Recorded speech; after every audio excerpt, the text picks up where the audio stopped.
So, hello everyone, good evening. Welcome to Voices of Community, presented by World Resources Institute and Omidyar Network India. Before we start today's session, just a few housekeeping items. The duration of today's session is between 40 and 50 minutes, of which 20 minutes will be kept for question and answer. The audience is on listen mode only. If you have questions, you can put your questions in the question and answers box that you should see towards the bottom of your screen. If you are not in the Zoom meeting, but are watching on a live stream on either YouTube, Book My Show, the Quint, or any other streaming service, you will not be able to ask questions from the panelists. I'm going to hand it over to Bharat from Omidyar Network India right now, so that he can kick off the session. Thank you. Thank you so much, Rashi, and welcome everybody to this track on the informal urban economy that's been put together, as Rashi mentioned, by Omidyar Network India and WRI India. My name is Bharat. I'm an investment director at Omidyar Network India. And I just wanted to take a minute to introduce the discussion track that we've curated jointly with WRI, just to give you a sense of what's coming up, not just in this particular session, but across the entire track.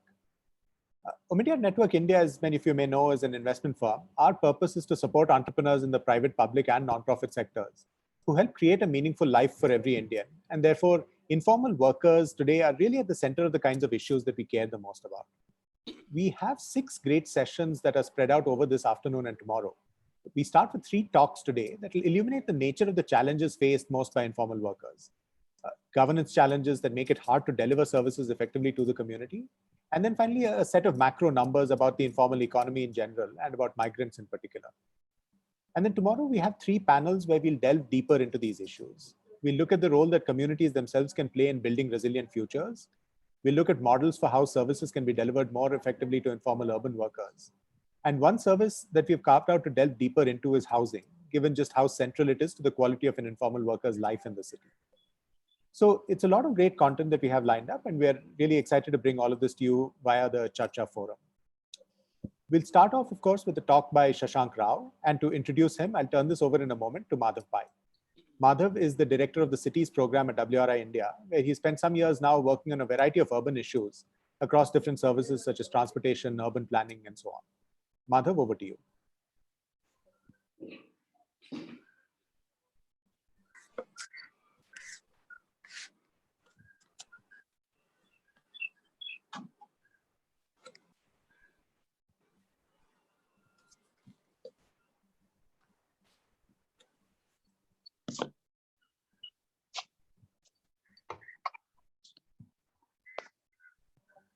Hi, Madhav. I think you can start.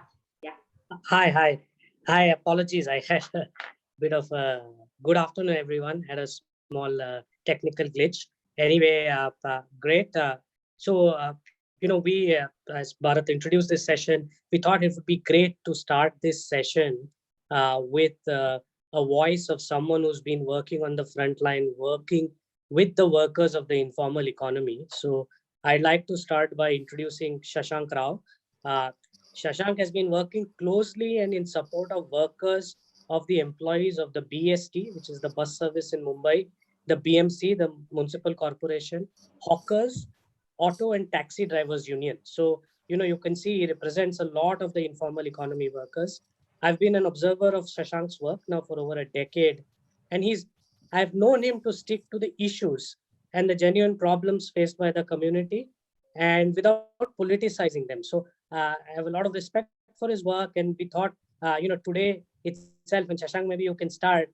I was trying to call him, and he was dealing with the BST workers issue.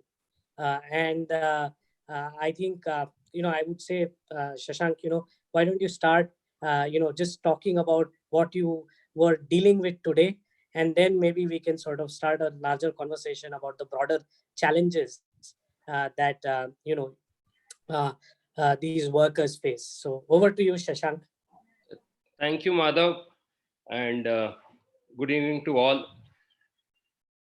Speaking about BST, as Madhav has said, we are facing a lot of challenge within BST because we are frontline workers there, and we cater to all the people who are in the essential services. We ourselves are the essential service there. And today I've been busy only because the numbers of positive COVID patients within the employees of the BST has almost touched 100 today.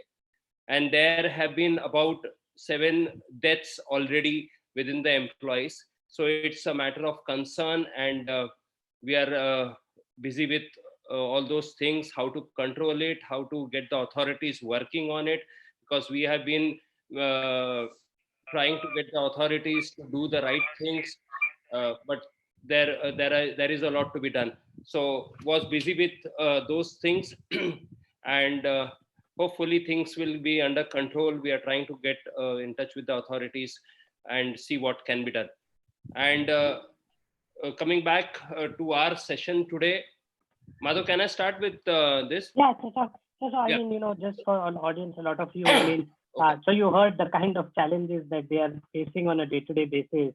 What I asked Shashank to do first is talk a little bit about, the issues or the things that they were actually fighting with. I wouldn't want to use fighting, or talking to the government about, even in the pre-COVID time. So you can talk a little bit about the issues. And then, what has been the big challenge in the last 2 months. So Shashank, why don't you start talking by giving a little bit of background of what was going on before? First, I'll talk about the auto rickshaw and the taxi sector. These are self-employed people, and in Maharashtra, together they are around more than 16 lakh people in this sector who are working there. Auto rickshaw makes it more than 15 lakhs, and approximately 55 to 60,000 are the taxi drivers. Mainly taxi drivers are in Mumbai. Otherwise, across Maharashtra, it is the auto rickshaw drivers. And before the lockdown, we were earning, normally auto rickshaw drivers were earning around 20,000 per month, and they were taking care of their families. There were a lot of challenges. We have always demanded for a welfare board wherein welfare activities can be taken in for the auto rickshaw people across Maharashtra. It's a long-standing demand, more than 10 years. We are fighting for that. And if it would have been a reality today, in times like this, it would be of very big help to all the auto rickshaw drivers across Maharashtra. But unfortunately, the board is not set up. The government has yet to take a decision about it. Basically, auto rickshaw driver lives a life almost hand to mouth. And now with the lockdown, it's almost 2 months, and there is not a penny of earning for him. And the situation is really bad. Whatever small savings were there, those have been exhausted for the daily needs, maybe ration and things like that, medicines, etc., etc. And now situations with a lot of drivers is that they don't have a rupee with them, and their families are very much under stress. Few of them have left the city if they could and gone to their villages, whether it is in Maharashtra or outside Maharashtra, but the numbers are not great, because auto rickshaw drivers, though a lot of people say that they are migrant laborers, no, they are not, because if you are an auto rickshaw permit holder or a badge holder, you have to be a domiciled person in Maharashtra. That means minimum of 15 years you have to have stayed in the state. So if you are already staying in the state for more than 15 years and then working for another 10-15 years, so that person has already stayed in Maharashtra for more than 30 years. And the situation of their families is bad.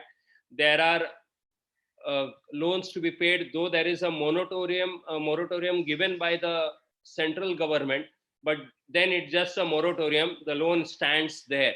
So, and then post lockdown, if we look at it, the situation is gonna be very bad. I don't know when the post lockdown begins. Hope it begins early as possible. But post lockdown also there will be a lot of challenges, because day to day with no money in hand, because even today our union receives a lot of phone calls from a lot of people across Maharashtra that they don't have rations. We have tried our level best. Our union, we have distributed, I think, more than 50,000 food kits across Mumbai, but we could reach Mumbai and some places in Maharashtra, but not much. And that would, we are trying to reach as many as people as we can with rations for a month. But there needs to be some help from the government. We have demanded that the state government of Maharashtra gives a help of rupees 10,000 per month to each family of these rickshaw drivers across Maharashtra.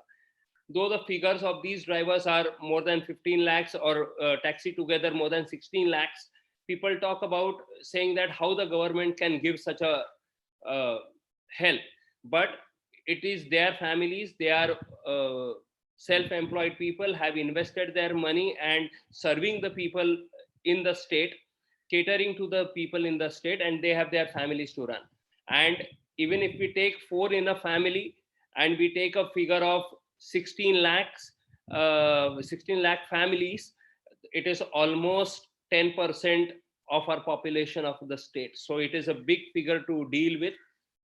We hope that the government intervenes. It has not yet come up with any help or any scheme for them, but we are trying to do it. Post lockdown, there are going to be many challenges. First, loans to be paid, which have been taken for the vehicles.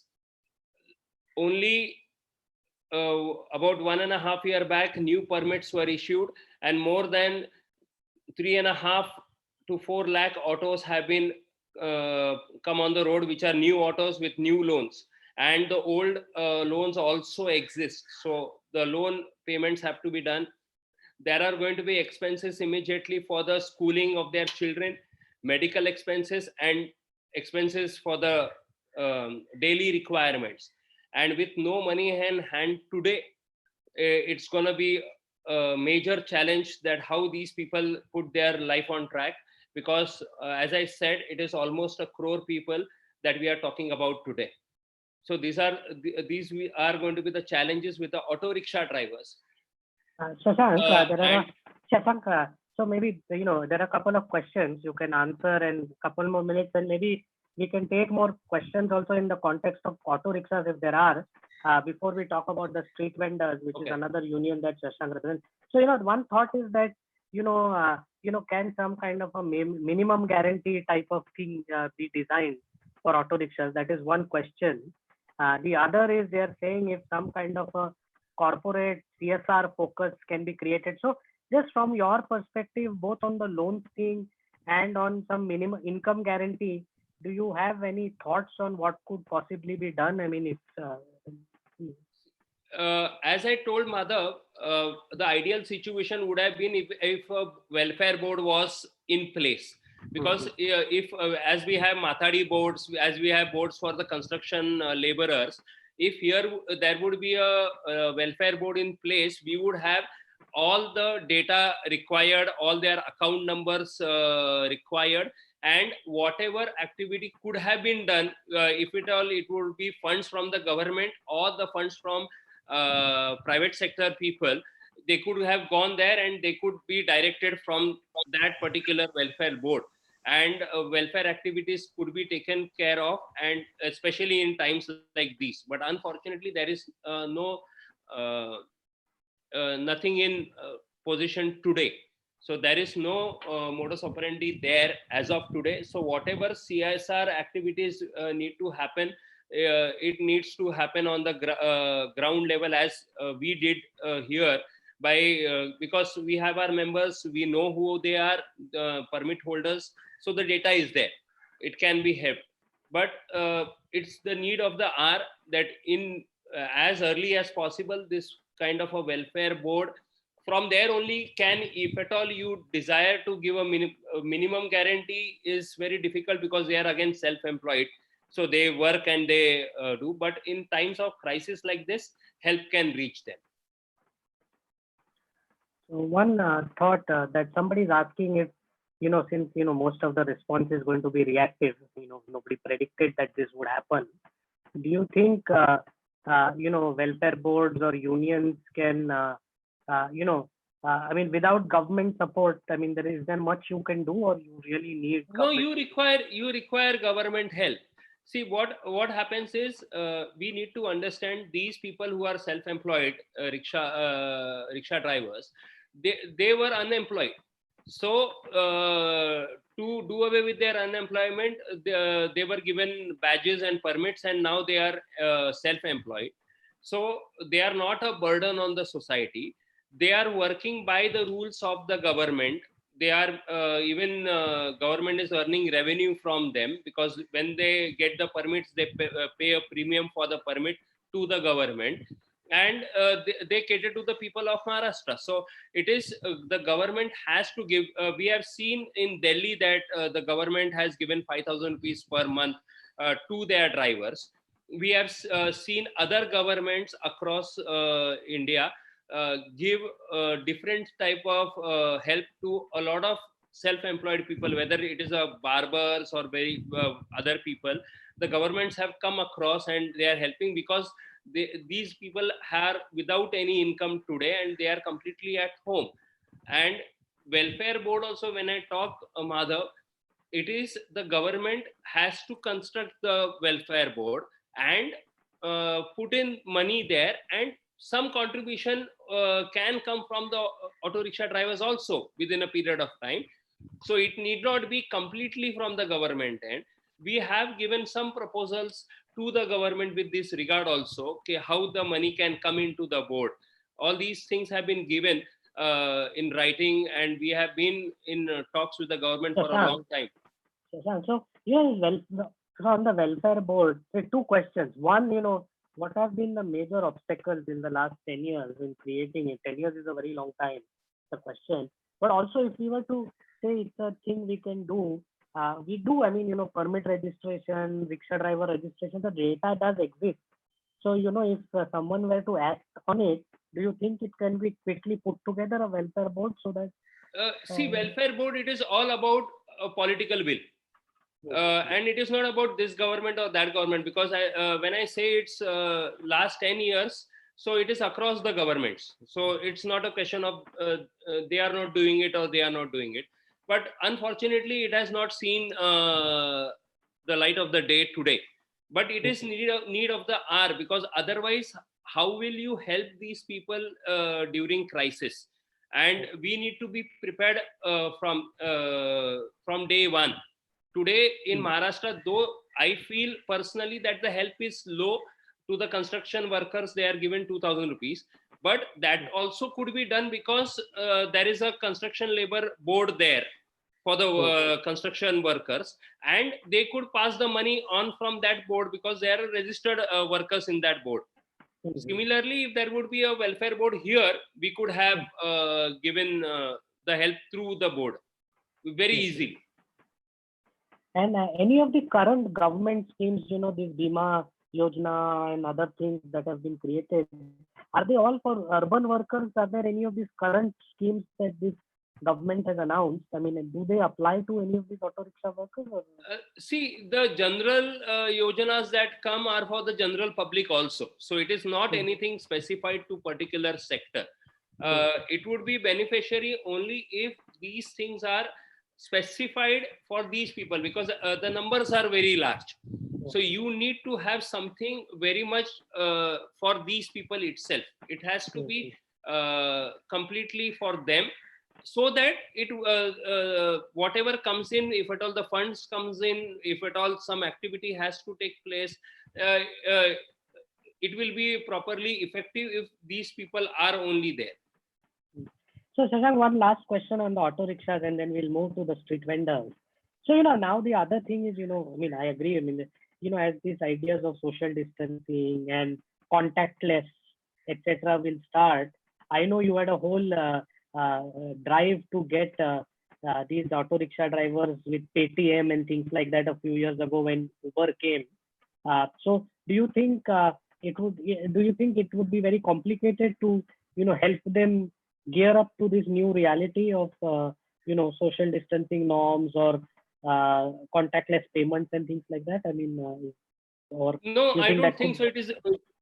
Sorry. I don't think so. It is much difficult because I think in 2015 we had done this when online payments were not that common, and that time when we had done for a e-wallet in Mumbai, we were very much successful, and people, auto rickshaw drivers were very, very much positive about things, and they are positive even today.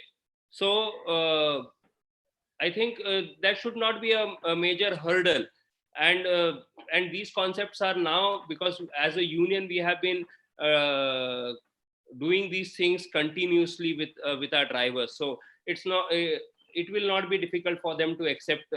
Many are still doing it on these platforms. They are not they are very much positive about things, and that should not be a difficulty. Good, good. Thanks. So I'm going to switch now from auto rickshaws to street vendors. But we will have some time at the end. So if you have any questions about the auto rickshaws, and if we have some time, I can even have Shashank talk a little bit about the economics of auto rickshaw. How much it costs him to run and how much they earn in a day and things like that. So you'll get a sense of what kind of money we are talking about. But before we do that, I think let's hear about street vendors, because that's going to be another challenge with the new social distancing ideas, etc. So Shashank, you can maybe talk about how many street vendors you represent and things like that also. And yeah. See, basically, we are mainly working. Our union is based in Mumbai, so we represent approximately. We have members around 165,000 members in Mumbai itself with the street vendors. Our union is a very old union, and for last more than 45 years we are working in this sector. And today in Mumbai, approximately the street vendors are around almost nearing 3 lakhs, so 2.5 lakhs to 3 lakhs street vendors. And though they have been called as illegal street vendors, there is nothing called as illegal, because when you don't have any other options of employment, people have taken over to street vending, and by street vending they earn their livelihood. And I would like to specify that these people are not a liability on the society, because if they are jobless and they don't have anything to do and they sit idle, then they are a social liability. But here they put in their investment and do street vending and earn their livelihood. So it is a very nice thing. And rather than telling that they are illegal and taking actions which generally happen, we all are hearing about it or read about it. Instead of doing that, it's very important that we regulate them. A lot of countries have been successful in doing so, and so the socio-economic burden lessens on the government and on the community, and things go forward, and these people earn their livelihood. Shashank, can you tell, when you say street vendors, what are your members? What type of vendors are these? See, mainly there are street vending involves vegetable vendors, which are very common, fruit vendors. There are vendors who sell clothes, other items, household goods, maybe plastic items, other cosmetics, and vendors who sell food items. So these many and a few other businesses that they do. So these are majorly the business that they do. And in Mumbai, as I told you, this is concentrated. Across Maharashtra, there are around 7.5 to 8 lakh street vendors across Maharashtra. Again, I am the president of the Federation for Maharashtra, as I am for the auto rickshaw drivers also. And here, but the major concentration is Mumbai and MMR, because Mumbai itself constitutes for almost 3 lakh street vendors. And there is a huge turnover from these businesses. And when we talk again, 3 lakh families are taken care of directly from this business. Indirectly, a lot of other families are also involved. because transportation, other services that these people require, street vendors for their daily business, and the providers there. So a lot of people are involved within this business. So two questions, Shashank, that have come also. And see, one is from my side. I mean, they are also frontline workers. They are doing.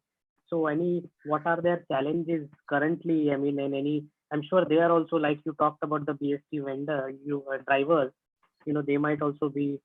So one is, what is their current situation in this sort of lockdown phase, and then you also mentioned about that that they should be regulated. So what do you mean by regulated? What are these regulations?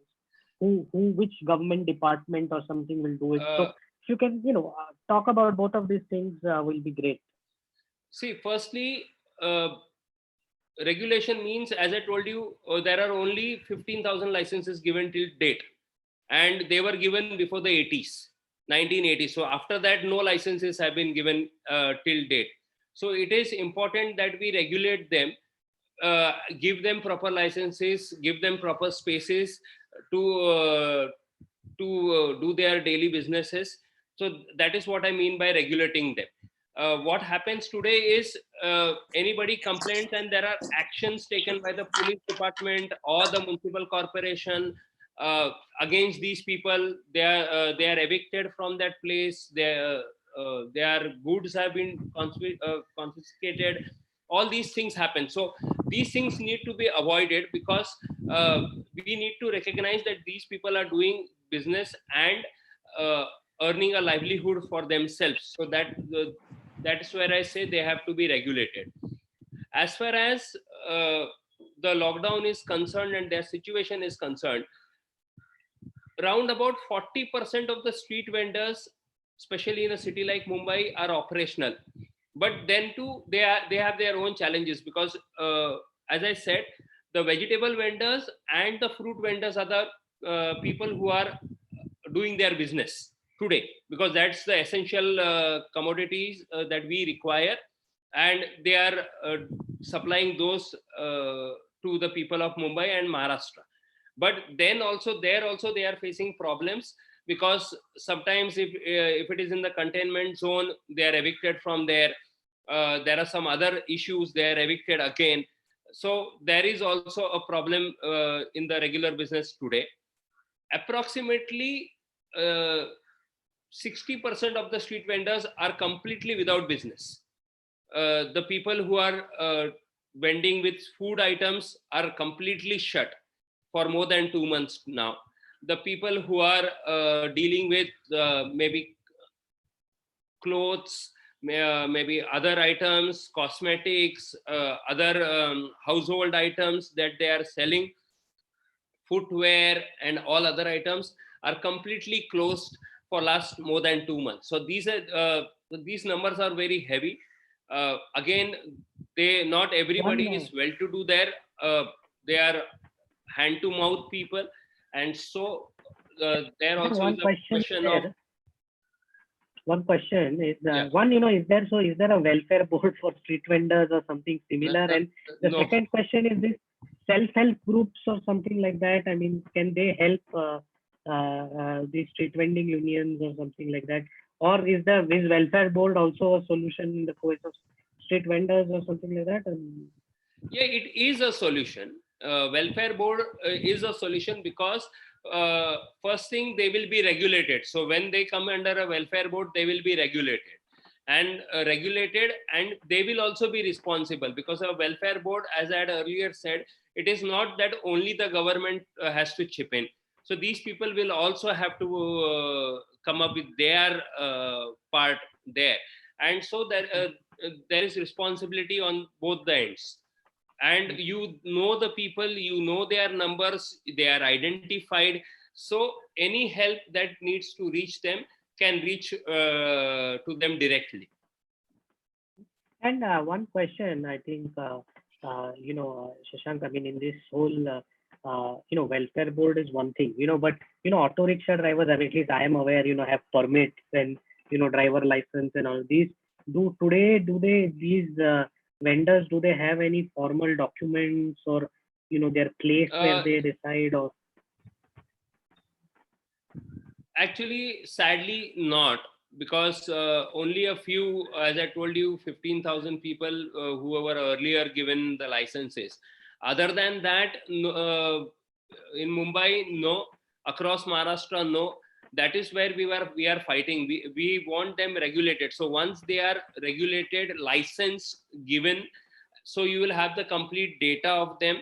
You will have how many people do what businesses. Today, it's all only a guesswork, or people like or unions like us who deal with them have some data with us.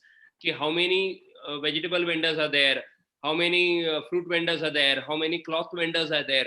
So if you have a proper data, can things move in a very right direction? And that is Anusha. You have a question about how many vendors are there. Shashank actually gave out the numbers a little while ago. Something like 8 lakh in Maharashtra, and how many in? And about around 1 lakh 3 lakh, 65. around 3 lakh in Mumbai. 3 lakhs in Mumbai and 8 lakhs in Maharashtra. They are basically active in business. The other question, I think the big thing with the vendors is this whole thought around social distancing. That when they come, today, outside these Kirana shops also, these little circles are drawn and people are keeping distance and all of that. So do you think, in that context, any thoughts on, what can be done with about these questions? These things. As we have started, one thing is those street vendors, especially vegetable and fruit vendors, we have started taking orders, because you have generally a regular clientele with this, because they are in your neighborhood. So majorly, other than the people who are near railway stations and those areas, but otherwise the vendors who are there in your neighborhood, we have started a system, and which is working pretty much effectively, which helps social distancing and also ensures that there is no loss of business to a certain extent, and that these people are taking orders from phone, and they are delivering it to their societies. So you just place your order, and thanks to the technology, they just either message their order in the morning or WhatsApp it to the vendor. The vendor keeps it ready and just goes in the evening hours and delivers at the society's gates. So that is how the social distancing is mentioned. But yes, and they are comfortable with digital platforms and phones, and I guess payment still has to be cash, or they are also doing Paytm and all of that. No, cash is the major way of payment. Paytm or other payments were tried, digital platforms were tried during demonetization. But I think people also prefer, because it's the household, people of the house, they go. So normally they don't carry a card or it's Paytm, it's always the cash. So cash is the medium today, but so that needs to be worked on. But otherwise, social distancing wise, this particular thing has been successful, and it is very much effective also. And do you think any kind of sort of newer digital platforms, mostly what is happening is people are running towards the bigger Amazons and bigger platforms. Do you think some distributed platforms could be created for these people, so that, even if it's the smaller vendors, etc., do you think that would help? We have a range of philanthropists and other organizations here. Maybe they can help create a digital platform that is dedicated to some of the street vendors and design it with those eyes. So do you think something like that will help? Actually, it will help, and especially if you localize it. So not only today, but even in the future, if you have something that you can localize for a particular area, and that could be used, because it's a day-to-day requirement that you have. So you could localize it, so it becomes very effective and also practical. And do you think, delivering to the gates and all of that, do they have enough manpower, or that reduces, I mean, at least it's some business, but do you think it will prevent them to do full capacity? I mean, or No, not really? no, it will not prevent them to do full capacity, because what happens is you place an order whenever you want to, either in the night, in the morning, and he does his day's job, keeps your order ready, and when he's shutting shop, he comes and delivers it to you. And because it is very much localized, so distance is not too far. So it is within a range of a kilometer or so. So once he shuts shop, say at 8 o'clock or 9 o'clock or whatever, and then he delivers to you, to your society. So there is no loss of business, and even you don't have to go out of your house. A couple other questions, Shashank, that have come up. One is, people are concerned about their food vendors, no, the vada pav wala, the chow mein wala. I mean, I think they are now that they are the ones who are totally affected, I guess. And so, any ideas, thoughts? And one other thing, actually, I asked previously, which government department would then be responsible for this? I mean, rickshaw drivers go to transport department, so this is on the street. So which government department this comes under urban development. Okay, urban development. Yeah, urban development, and under urban development there is the municipal corporation. So this directly comes under the urban development.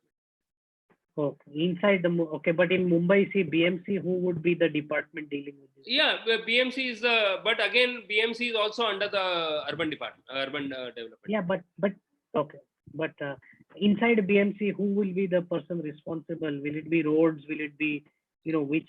No, there is a particular department which is dealing with. Okay.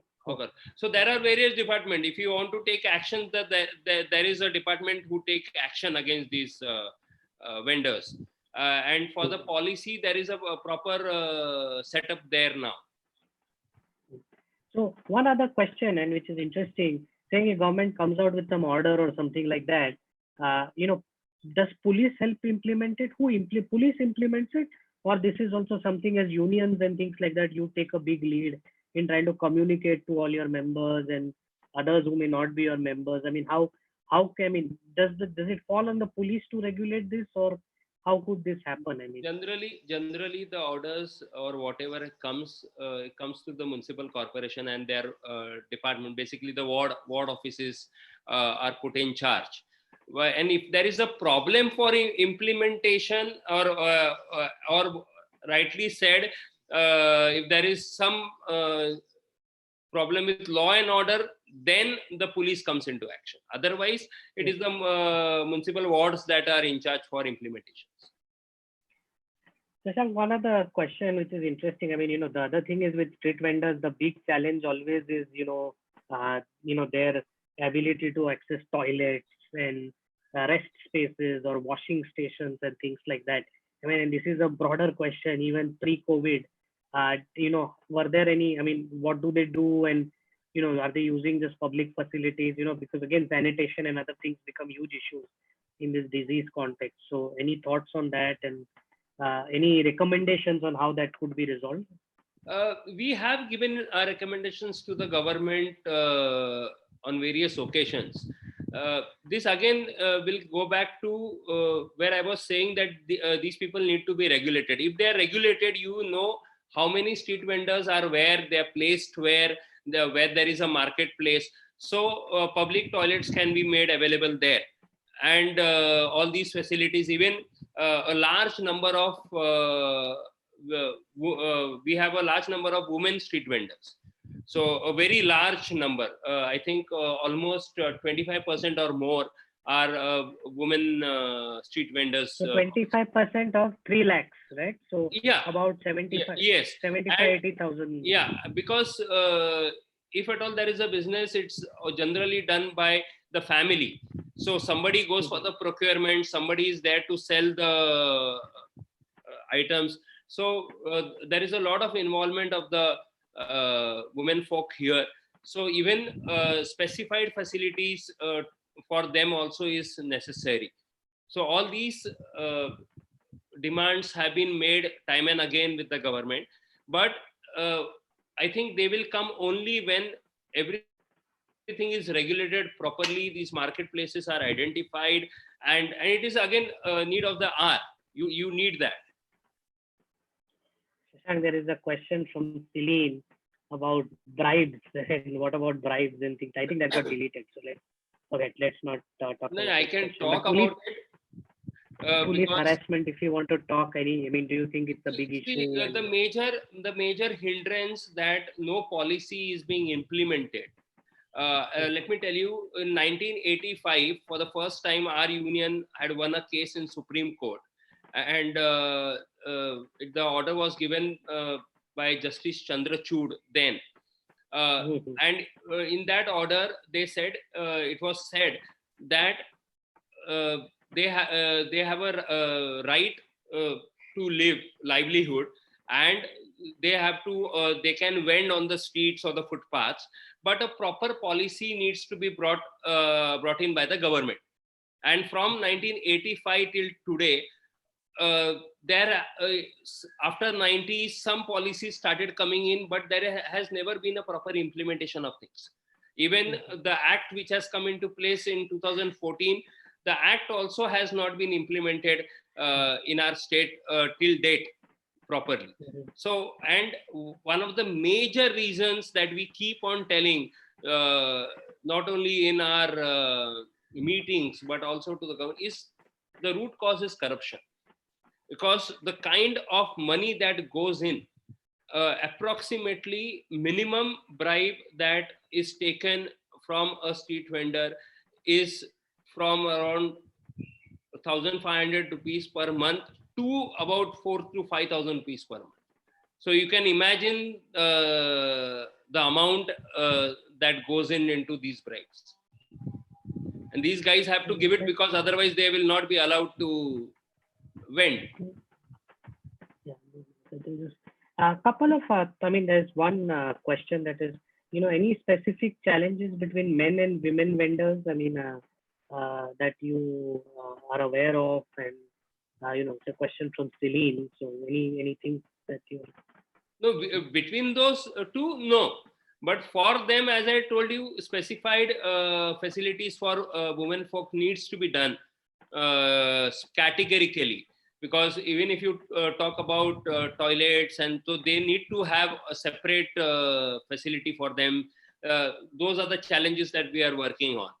But otherwise, their work is pretty much defined. So there is still a big concern of vendors who are outside railway stations and things like that, right? They will continue, where they will not, you will have some issues. Because they will not, they won't be able to supply to communities and all of that, local community. So there are some vendors that will definitely be impacted by this, right? So any other opportunities that you think that are available for them to take over in this sort of interim period? No, I don't think so. As I told you, not only those, but other vendors also, like the food vendors, they are completely shut during the lockdown. The cloth vendors, the people selling household items, all these people have no business at all. So it is actually very testing times for more than 60% of the hawkers. One last question, and I think, Shashank, this is again sort of, from an urban planning view that someone like me is asking. Again, I think not very relevant in this current context, but some of these good practices that have been done in some places is that you create a community kitchen, right, at a ward level or at a neighborhood level, so that all the cooking happens in one place, and then the vending space, becomes small, or they do some kind of a cart or something. And also that is one thing. And if there is a way to work, maybe then with some local MP, MLA to create these community kitchens, so that some of these challenges of waste management, etc., also get resolved. That is one. And then the second thought is like this time of day, right? To give permits, and a lot of New York, etc., has actually put it in place very well. There are the same spot, they give out 6 or 7 permits. So it starts at 6 a.m. The breakfast vendor is there till 9 a.m. Then somebody else comes from, so like that, some time of day vending spots and things like that. So I'm just curious that, some of these, I mean, do you think these are even valid ideas? Because, some of them are counter to the 2014 Bhaumik Committee report and things like that. So I'm just curious because some of this, when we as an organization talk about walking, cycling, footpath space, there is always a conflict, and if we go to police, they'll say, "Acha, pehle vendor nikal do, fir parking takes over," right? So we don't want parking, but we want more space for walking and cycling. So this conflict is there. So from that perspective, some of these ideas, do you think they are even valid or something that we can, these ideas have come forth, but the practicality of them needs to be checked. According to us, it will not work in these situations. What you mention is done in other countries, but then their situations are different. And with our conditions and our working systems don't, I think, will not favor these kind of things. Because if you see with things, food vending, in some places, it is automatically being done that way. If there are food vendings in the evening, those people come in the whether it is somebody selling pani puri and things like that. You see these vendors coming only in the evening and working only for 5 hours. But it goes in because the demand is then and there only. Where there are offices, there are vendors only in the morning and the afternoons. There are no vendors in the evenings. So these take place naturally. But where with us, the major vending portion is people supplying vegetables, fruits. So you can't ask them to vend only for 3 or 4 hours because they get their goods in the morning, set it up, and they need the whole day to sell them. So these things may not work. Okay. So, Shashank, we are actually nearing the end of the time. So, we have 2-3 more minutes. As someone who has been fighting on the behalf of these both auto rickshaw drivers, do you any sort of, first on the auto rickshaw drivers, what are the 3 things you think should happen? And then on the street vendors, and maybe, we might have some people from the press, etc. Maybe one thing you can talk about in the context of COVID, and then, See, what with auto rickshaw and the street vendors, what is really important in today's time is the immediate financial help to these auto rickshaw driver families and street vendors. Street vendors, it's very difficult to identify, but auto rickshaw drivers and their families can be easily identified. So immediate financial help is really very important today. That is the need of the hour. And after the lockdown opens, lot of help will be required for the government to establish these families and their businesses again on track. Because as I had earlier mentioned, there are going to be a lot of challenges. So these things are there. In long term, yes, as soon as possible, if we can have these welfare boards in place, we will be very much in positions to tackle situations like this in near future. And Shashank, do you think we could create a small donation drive or something like that, where people can, if nothing else, give 2,000-3,000 rupees, even if you get, say, 5-3-4%, 10-15,000 people give some money. Do you think someone like your organization can help them take this money to these families? And is this something you would even consider doing? I think, I don't know how things go. As I told you, money portions I don't know, but we have been helping these drivers with food kits. And a lot of social organizations have come because we have ourselves, we have our limitations to do so. And even by doing so, again, a lot of political people also have helped across the board. Not only, but across the board, people have helped because they are seeing these people in their conditions. And whatever help can be given to these people are welcome.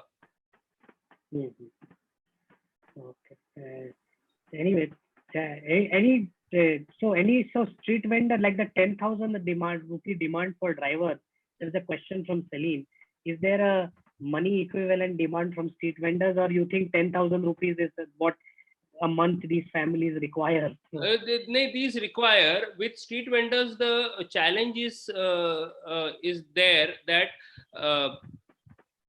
making a demand for them again because they are not registered with the government. And so who the question is going to come from the government side, who would be treated as a street vendor. So that is the basic challenge that we are facing today. So we are trying to help a street vendor by area wise because we know who they are. So we are trying to help through the community, which is more efficient today than to the government, because we have made a demand to the government. But then I doubt how the help would come from them. All right. Any last words, parting words? Otherwise, I want to say thank you. I appreciate this effort and hope good results would come out of this. Thank you very much for your time, Shashank.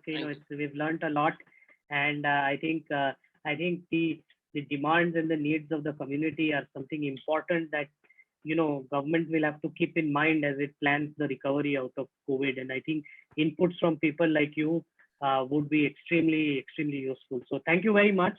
Thank you. Thank you to our audience for all the interesting questions. And we have a 10-minute break now.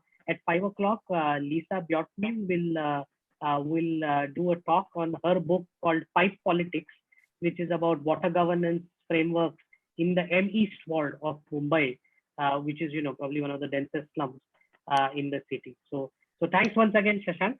You are welcome to leave, and all of you will be back at 5 o'clock. So thank you very much.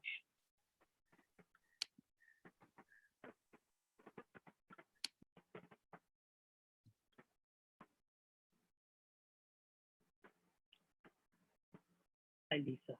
Hi, Madhav. Should I share my screen to get the slides up? Hi, I'm actually going to request you to, this is Rashi. No worries. So we're live on YouTube and all our other channels still. I would actually request you to switch off your video. I'll put up a stock screen and I'll let you know a few minutes before 5 and we can start again.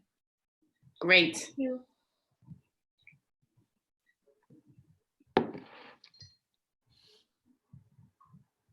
So everyone who is on the chat as an attendee, I would request you to stay on for our next session. We'll start again in a few minutes.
Hi, everyone.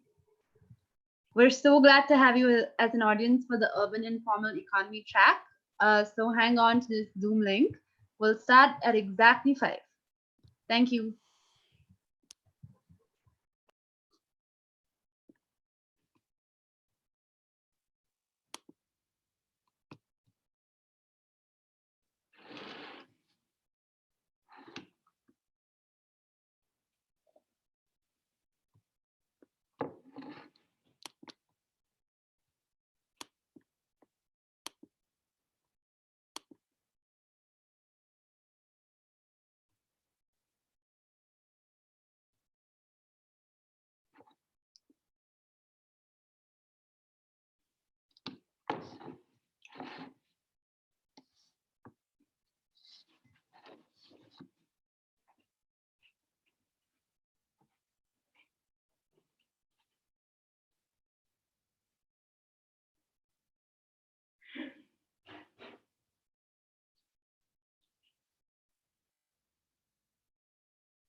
Hi, everyone. We're starting in just a few minutes at exactly 5 o'clock.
Hi, everyone. We'll start in just a minute. So stick on to, oh, it's exactly 5 o'clock. Let's move on to the next session. It's presented by Omidyar Network India and the World Resources Institute. I'm going to request Professor Brockman to switch her video on. Thank you. Great. I'm going to stop share. You can go ahead and share screen. Okay.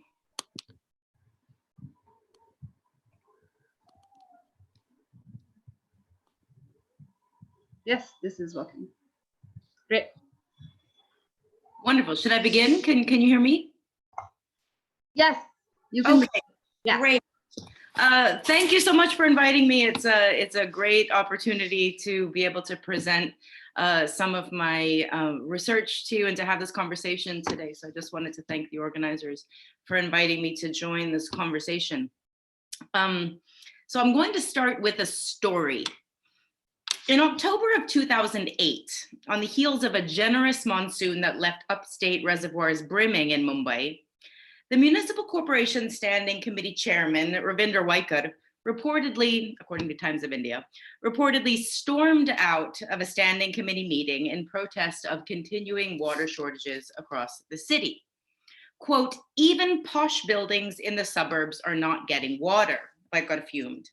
Every time we complain, the municipal authorities have an excuse ready, end quote. So Vaikar's statement is striking. It's the dry taps in the city's upscale areas that have caught his attention and caused alarm.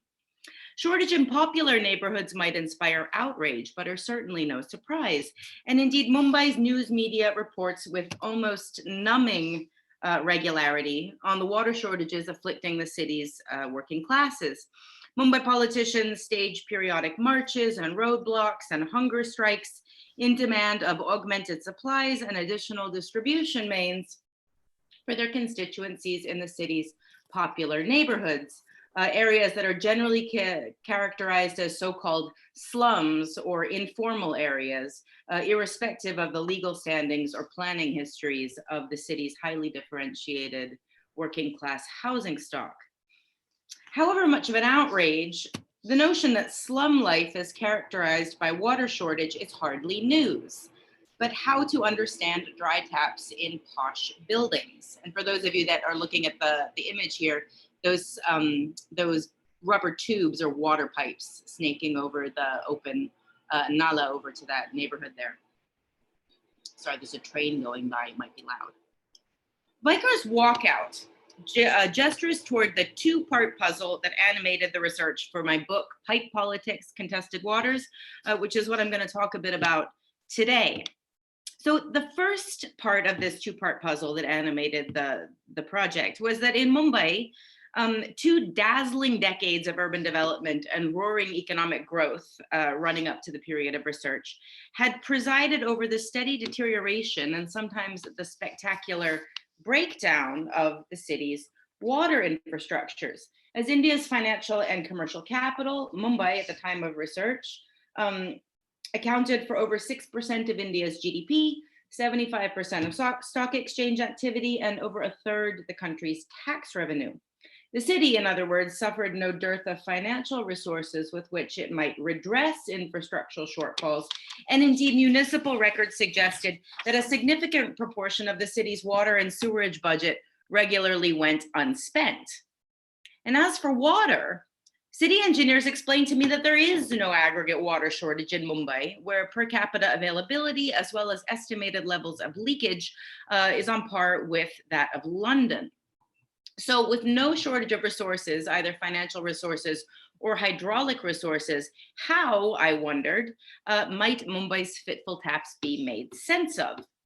So the second puzzle that sort of drove my inquiry was that the conventional sort of available categories and concepts of analysis didn't get me very far in making sense of what I readily could see were geographies of access and inaccess in the city, which is to say water troubles clearly plagued not only the more than 60% of city residents reported to live in so-called slums, but city elites as well had seen their taps grow increasingly erratic and prone to drying up. Every day in Mumbai, as those of you are who live there are well aware, hundreds of water tanker trucks drip their way along traffic-clogged streets, delivering water to both popular neighborhoods and upmarket hotels alike. And I like this slide in particular because I was in this tanker when it arrived in this particular neighborhood. And earlier that day, we had delivered with that same tanker a load of water to what might be described as a posh building in Vaikar's terms, a sort of high-end neighborhood. So same tanker, different neighborhoods. So all of which is to say, with the available analytical categories and explanatory frameworks unable to account for the puzzles that seem to be posed by Mumbai's water taps, I used a bit of a different research strategy. Ultimately, what I did was I explored this two-part puzzle over 18 months of ethnographic research in a geographically contiguous section of the city known as the M East Ward, which is that purple bit. M East is not only a political and an administrative district in Mumbai, but useful for my purposes, it's also a hydraulic unit, which is to say its neighborhoods, businesses, and industries are supplied water by gravity from a single local service reservoir, the Trombay High Level Reservoir. There is part of M East that is supplied by Trombay Low Level Reservoir, and I didn't do as much research there. So I was really interested in this hydraulic unit. So working with this hydraulic unit of analysis allowed me to explore spatial and hydraulic relations. So to ask things like, for instance, what is upstream or downstream from whom or what on any particular distribution main. So in this way, I was able to approach the book project not with a presumption of scarcity, that is the question of lack of access to water among pre-selected categories of user, rich or poor, formal or informal, citizen or slum dweller, these kinds of things. But rather, I was able to focus on how water is made to flow or how water is accessed without presuming in advance the explanatory power of these kinds of politically salient categories like class or community, rights or rules. And then one of the things that this methodological approach revealed, and which I'm going to talk a bit about today, is that well-to-do citizens, residents of so-called formal areas, globally connected elites encountered the very same hydropolitical and socio-material terrain as so-called slum dwellers or informal access or informal city dwellers in order to get water and negotiate the everyday risks of infrastructural breakdown. In the book itself, in the first half of the book, I sort of talk about how Mumbai's water pipes got to the place in which they are at the time of research, which is today the way in which the sort of project of remaking Mumbai into a so-called world-class city had a sort of particular and peculiar effect on water, the way in which water distribution planning was able to play out. But I'm gonna set that aside for now in the interest of time. And instead what I'm gonna do is share some ethnographic material from the book that demonstrates how in this context, two very, very different neighborhoods get water. Many of you will probably recognize this image. This is the low-income municipal housing colony of Shivaji Nagar, Bangalore, which houses an estimated 7 lakh people in the marshlands of the city's, on the edge of the city's largest garbage dump. So in the decades leading up to the period of research, Shivaji Nagar, Bangalore had witnessed taps producing water at lower and lower pressures for shorter and shorter durations. So just a quick explanation, you can see these sort of vertical lines going up and down on this slide here. Each one of those is a lane. And so this road here is one of those lanes that goes north-south. Now there is a water distribution main underneath this road, but these skinny little pipes, they can't actually connect to that pipe in a way that would produce any water because the water pressure doesn't reach that far upstream. So what happens is that as taps go dry, families will pool their resources and pay to have their connections transferred further upstream on the distribution main. So that's what these little skinny pipes are doing. They're sort of traveling to points upstream on the pipe where they can find a pressurized spot on the below ground distribution main. We can talk later during the Q&A about what's happened in the interim period since I did this particular part of the research. The dynamics are still very much operative in the city more generally, but this particular neighborhood looks a bit different now. We can talk about that if anyone's interested. But what happens with these transfers is that families will pool their resources and then have the connection transferred further upstream on the distribution main, laying out the costs of piping and fitting themselves, and then offsetting the expense by letting their neighbors use the tap for a fee. These connection transfers can happen in either of two ways. They can happen legally or they can happen illegally. The transfers can be done legally by paying a fee to a broker, someone who's generally referred to as a plumber, someone who is familiar with precisely where on the underground distribution network water pressures might be better, and who then arranges with the water department for the transfer to the desired location, and also arranges for the transferred connection to be officially documented and followed up by regular and legitimizing bills. However, the fickleness and unpredictability of the water grid are such that many families will minimize their financial risk by opting for the illegal, undocumented, or illegal transfer, which is to say, even if a transfer is done legally, there's no guarantee that any new connection will produce water either now or in the future. So the broker negotiated payments for an undocumented connection would be less, but the family doesn't receive any documentation in the form of a regular bill. And this means that there is a risk that the undocumented transferred connection could be cut by the municipal authorities during any one of these sort of periodic raids on so-called unauthorized connections. So the constant transferring of connections, legally or illegally, documented, undocumented, formally or informally, we're talking about the informal city here, so I want to kind of push a little bit on these terms. The constant transferring of connections meant that it wouldn't be unusual for a 1-inch diameter pipe to travel overland for a 1/4 kilometer or more, traversing traffic intersections and weaving through open drains before finding a pressurized spot on the below ground distribution network. Owners of these long distance connections will thus face additional hazards, besides, as you can see, this pipe dipping precariously down into the open gutter, which is a hazard.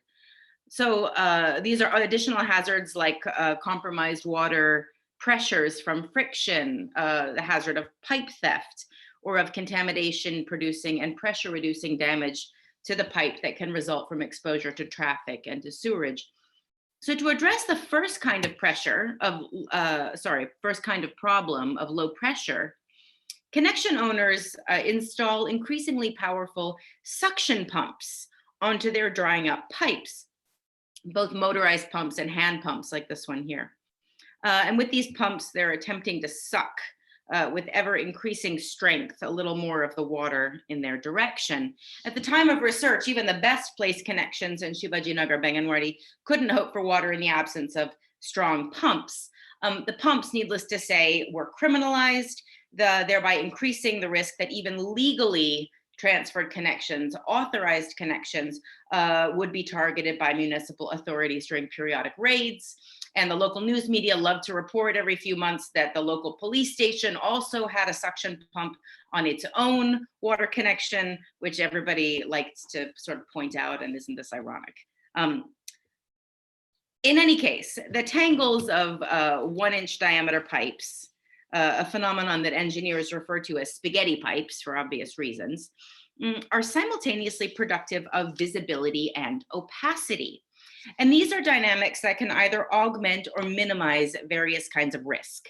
So on the one hand, the constant transferring of connections meant that there was no longer any correlation between the position of a house and the location on the grid of that house's municipal water connection. So just really quickly to explain this, again, this is our little grid of Shivajinagar, Banganwadi. This little next map is one that I made. And you can see that little block where that one square where there's those colorful blotches. There's 36 residences on that particular block. That's where I spent a good bit of time. And the blotchy colors are taps where you open them and hope that water comes out. So if I'm an engineer and I walk into this chawl and I want to know, is there water on this block? I haven't the slightest idea, because you can see that on this block there are 6 taps.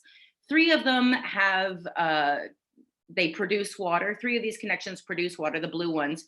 2 of them don't produce any water, the red ones, and 1 of them sometimes produces water. So I'm a new engineer. I walk in, hey, does this block have water? No idea. And the reason I have no idea is because the knowledge that I don't have is the knowledge which is represented by the lines and the solid dots, which is where those connections are attached to the below ground distribution network. Now, I was able to make this map after months of sort of, gaining the trust and learning and begging for this sort of, in order to represent this mismatch in relationship between the kind of above ground landscapes of knowledge and below ground landscapes of knowledge. And so the question is, who has access to what kinds of knowledge? But we can see that this mismatch between the location of a house and the spot where that house's connection is joined to the network would make it exceedingly difficult for water department engineers to assess and manage water pressure at various points around the neighborhood. But at the same time, the spaghetti pipes make it hard for municipal authorities to pinpoint exactly which pipe is connected to which house. And this provides a measure of protection to households whose connection transfers might have been undocumented. Individual households, however, generally know precisely which pipe is theirs, and they can generally track the path that the pipe follows to the place where it's connected onto the distribution network.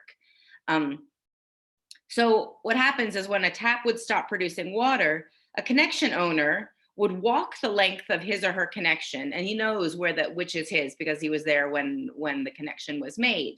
And the stakes of this knowledge are quite high. So he knows exactly, you can see these pipes kind of disappear into a pile, and when they come back out, it's unclear which one belongs to which. So what they would do is they would walk the length of the connection to see if their pipes had been stolen, since of course steel piping has a high resale value, as well as whether their connection had been stolen, which is to say whether the connection had been cut off at the source and then affixed to some other pipe, which then is diverted to some other and now undecipherable endpoint. And this phenomenon of sort of stolen connections is not uncommon, not only in Shivajinagar Banganwadi, but in any Mumbai neighborhood where this spaghetti pipe phenomenon prevails. So to lessen the risk of theft, either of pipes or connections, the owner of any new or transferred connection will generally make payments not only to the plumber or broker who negotiates the details of the transfer with the water department, but will also make payments to a local person whose residence or office is near enough to the connection point on the water distribution main that he or his friends can monitor the comings and goings in the area. So for instance, this fellow here, he happens to live at the intersection of a sort of highly pressurized spot. And so he spends much of his time sort of sitting there monitoring the comings and goings. So if anybody's, cutting connections or doing anything, he would have seen it. So he's somebody who has this very important kind of information. So my research found, this was, 10 years ago. My research found we are about 20 minutes into the session, about 18, 19 minutes. So if you want to just wrap up, we are at about 5:20. So if you want to wrap up in a few minutes and maybe create some dialogue, that will be great. Yeah. That sounds fine. Questions already. Yeah, so let me just get to the sort of stakes of this kind of knowledge. The point that this all sort of adds up to is that this kind of knowledge becomes incredibly valuable, not only for getting water, but also for political purposes. So in 2007, for instance, a neighborhood very close to Shivajinagar Banganwadi kicked out their incumbent, 2-decade-long incumbent municipal corporator who was a major Congress party candidate, and instead elected their local valve operator to represent them in the municipal corporation. Now, this fellow campaigned on a promise and a demonstrated promise that he was able to sort of command this kind of research or this kind of knowledge to all kinds of ends. And he won by a comfortable margin. And over the next 5 years, when he was a corporator, he knows things like how do you write into the G budget, the water and sewerage budget, provision for below ground distribution mains. So he was able to use his position in the municipal corporation not to do some sort of, clientelistic patronage politics, but rather in order to use the resources of the municipal corporation to make sort of material investments in the landscape. So for instance, we saw the inauguration of a new health dispensary, a new below ground distribution main, a slew of above ground meters, metered water connections that were productive. They were able to combat the long-standing battle with tuberculosis and other kinds of pathologies, which in the context of COVID is a really important thing to pay attention to. What kinds of interventions, urban interventions, developmental interventions are being operationalized in what name? So rather than sort of seeing the demolition of the neighborhood through some sort of slum rehabilitation project where residents are stacked one on top of another that earn lucrative development rights for a builder, rather we're seeing the revitalization of the neighborhood, its infrastructures, and of public life and health. So the point that I want to make is that it's this kind of knowledge that can, in fact, empower creative forms of urban infrastructural development and intervention. And that I think as people who are really concerned with thinking creatively, it's important to involve these other forms of expertise in the way in which we think about framing, the way in which urban problems are being framed, and therefore solutions or sort of creative interventions can be imagined or empowered.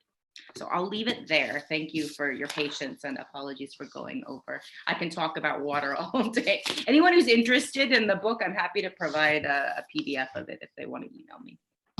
Lisa, thank you so much for that. This was an absolutely fascinating talk. And I think the anecdote that you ended with is actually a really interesting one, because I think it builds on sort of a couple of themes that I wanted to ask you a little bit about. So I think, first of all, the notion of an intermediary almost, right? So someone who sits between the communities and the government, because the government in this instance seems fairly distant, doesn't seem to really know what might actually be going on the ground. So did you actually in your research see almost local informal leaders come up who could actually help provide the intermediation that might have been needed between communities and the government to help deliver services better? Is that a phenomenon that you noticed, and how did that actually work in terms of sort of power structures and so on? Yeah, thank you for this question. Or for inviting me to talk about it, because it's something that I've been working on extensively. One way, when I began this study, I sort of thought about it almost in the way you've just described, in a spatialized way, where you've got, the community sort of over here and the state over here, and then what's in the middle that enables good or bad things or communication to happen. And what I've learned over the course of sort of tracking very carefully these kinds of dynamics is that spatialization is really dynamic, and also I think is changing and has changed. I began this project in 2008, and it's very different even now than it was. So it's not so much what I've learned, again, just to talk about this fellow who I'm calling Sable, it's the kind of knowledge which the kind of expertise, I'll call it, which enables certain kinds of really interesting interventions that voters and community actors are interested in empowering. So what we're seeing more and more is that people who are able to garner this kind of very, very local and very powerful knowledge, where is, like the knowledge of the chaviwalas, of the valve operators is a great example. This fellow who I talked about, his father was a valve operator, his grandfather was a valve operator. Neither of them were ever elected to the municipal corporation, right? So the question is, why is it right now that this person is able to parlay this kind of expertise into a successful bid, a sweep of his district election? And it's not just him. I mean, if we look across the city, we can see that all kinds of different forms of knowledge are being empowered. And what we see now is that the parties at election time, and I'm talking about the municipal elections because that's mostly what I've researched, during the period running up to the election, the 3-week period running up to the election, is this elaborate game of trying to corral all of the the local experts whose knowledge voters trust to the moon and back, because this is the kind of knowledge that is very high stakes for people. Who can, help you get a ration card? Who can make your water run? And it's these kinds of people that the parties have realized command the loyalty and trust of people, not for any kind of, ideological reason, but because people are very good at knowing who has the expertise to help them. And so what we're seeing is, I think, a much more competitive kind of electoral landscape where voters are very, very savvy. And sometimes, I get asked by my friends, colleagues who work in other cities, why don't we see this kind of thing, in other cities? Like, why are you so optimistic about democracy in Mumbai? And I say, I'm not exactly sure, but Mumbai voters, they can sniff out expertise, like in the right kind of expertise, in a way that I find inspiring. I wish that American voters were so engaged. No, that's great. Very helpful. You also talk about the sort of the below ground network of knowledge. And one of the questions that's coming in is just, are there ways to actually document some of this knowledge, to almost formalize it a little bit? Because it does speak to maybe the state's capacity as well to understand what these issues are and therefore address them, right? So did you see ways of actually documenting and formalizing that knowledge? So, I mean, this is a really long story that I have written about. So the first chapter of the book is about this sort of unmapping, the unintentional unmapping of the water distribution network that happened beginning from the 1980s. And that was in the context of widespread discussions about involvement of private sector actors in municipal distribution. To make a very interesting and fascinating story that I encourage everybody to read, it's also kind of a tragic comedy, very short. While everybody was sort of waiting for privatization to happen, there was a hiring freeze because they didn't want to keep hiring people if you were going to, go private, as it were. So during the sort of 2-decade-long waiting period, the municipal staff shrunk considerably, such that people were allocated constantly into sort of more immediate functions, and some of the sort of very, very important but less immediate functions, like, say, mapping or like keeping up with interventions. So what we see over 20 years is the dramatic expansion of the city, right? Like the extension of the suburbs, the extension of the distribution network, without any staff to actually do this work of documentation. So what happened was that this knowledge, which used to be very meticulously, kept up with, it began to live in the minds of local staff people at the local level. So people like the valve operator, again, became the sort of location of this knowledge. And we've got all of these sort of stories in the water department about, engineers phoning up retired chaviwalas to ask them if they can help find a pipe, because they need to access something and it's it hasn't been marked. So these kinds of things, which I write about in the book. So more recently, there has been an effort to sort of reinstitutionalize some of this knowledge in order to kind of remap and then do hydraulics again, as it were, because this has made it very difficult to sort of do hydraulic engineering.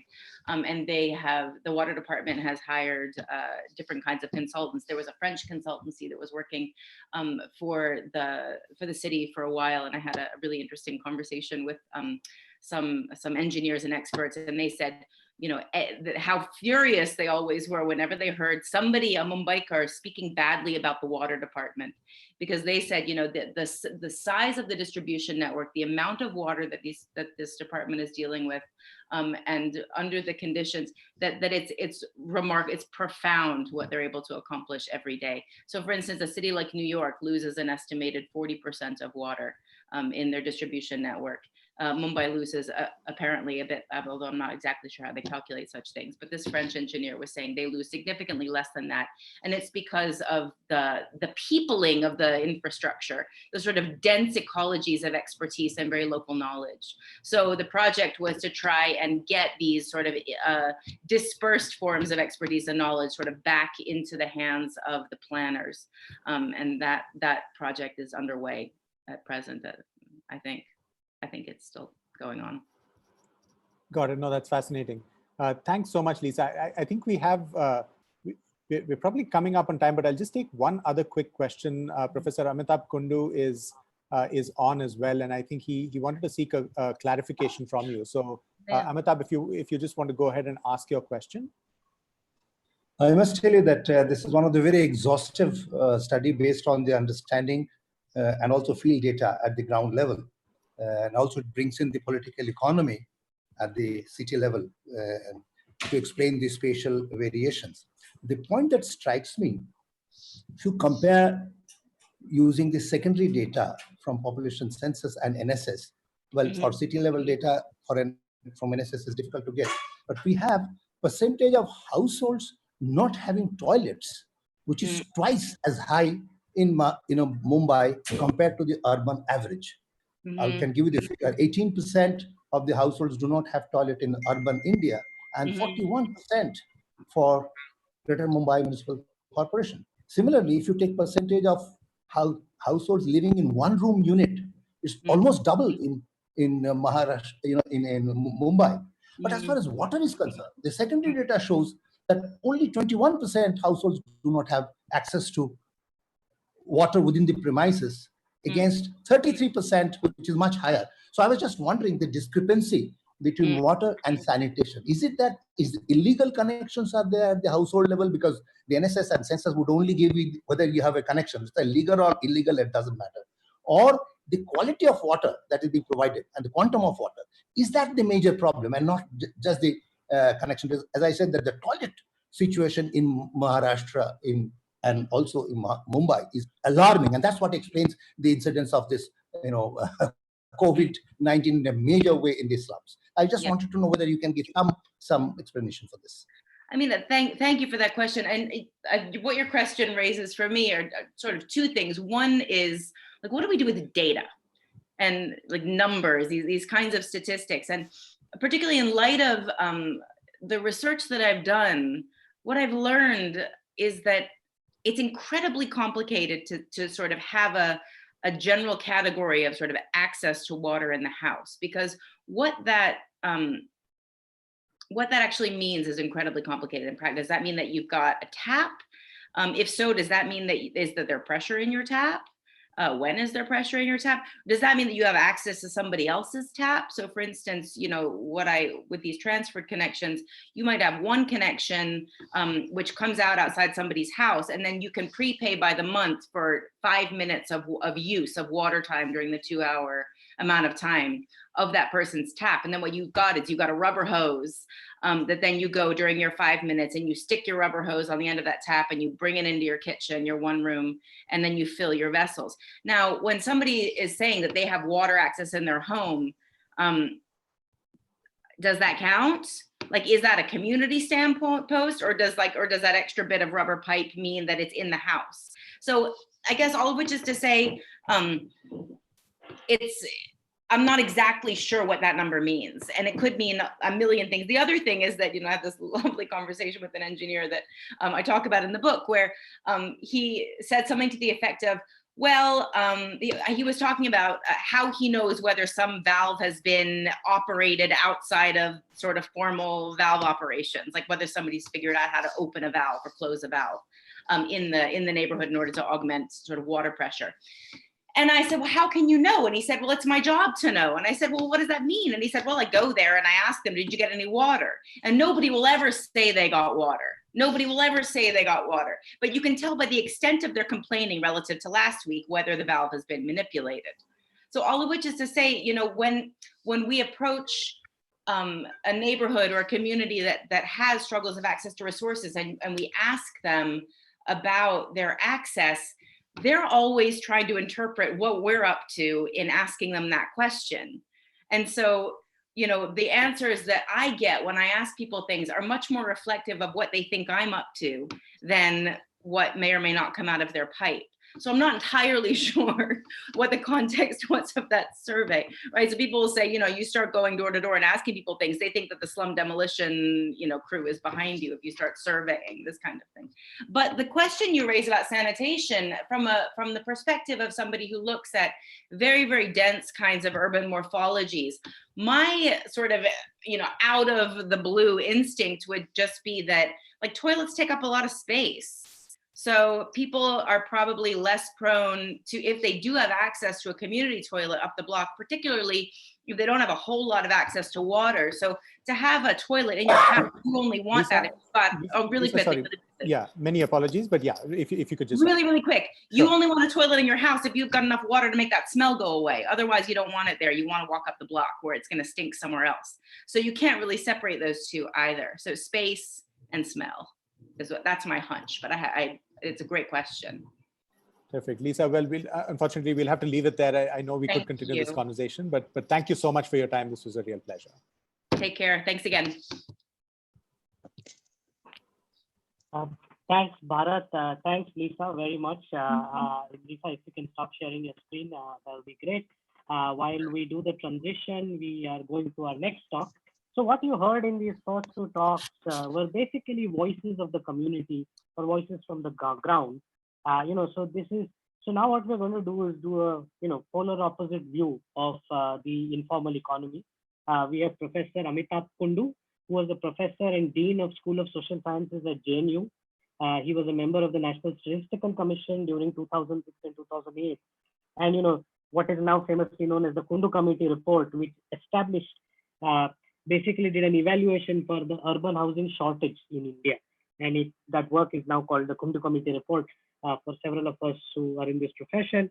Currently, he's chairing a committee to monitor the National Survey for Swachh Bharat mission for the Ministry of Drinking Water and Sanitation. He's been a visiting professor in many places, has published many books, many research articles. So I'm going to hand it over to Professor Kundu, who will talk about sort of the scale of the problem of, the scale of the challenge of the informal economy in India. How many migrants, how many workers, what kind of access, the kind of numbers he was referring to. So over to you, Professor Kundu. Again, we'll try to make this session interactive. So keep the questions coming in, and at the appropriate moments, I might intervene and try to pose your question to the professor. So over to you, Professor Kundu.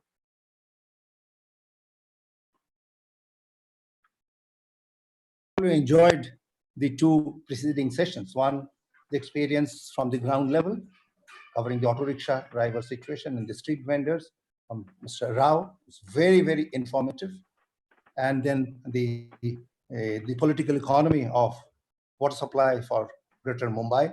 I thought, Mohdha, if you allow me, I will change the structure of my presentation. I'll pick up the issues from the discussions that have taken place and the important parameters which have been identified, particularly by Mr. Shashank Rao. You see, first thing that he mentioned, which impressed me. Professor Kundu, I think your video is turned off, so maybe if you can turn on your video so the people can see. Just one second. My video is not coming up. Video क्यों नहीं आ रहा है? Just give me a second. I have an expert sitting next to me.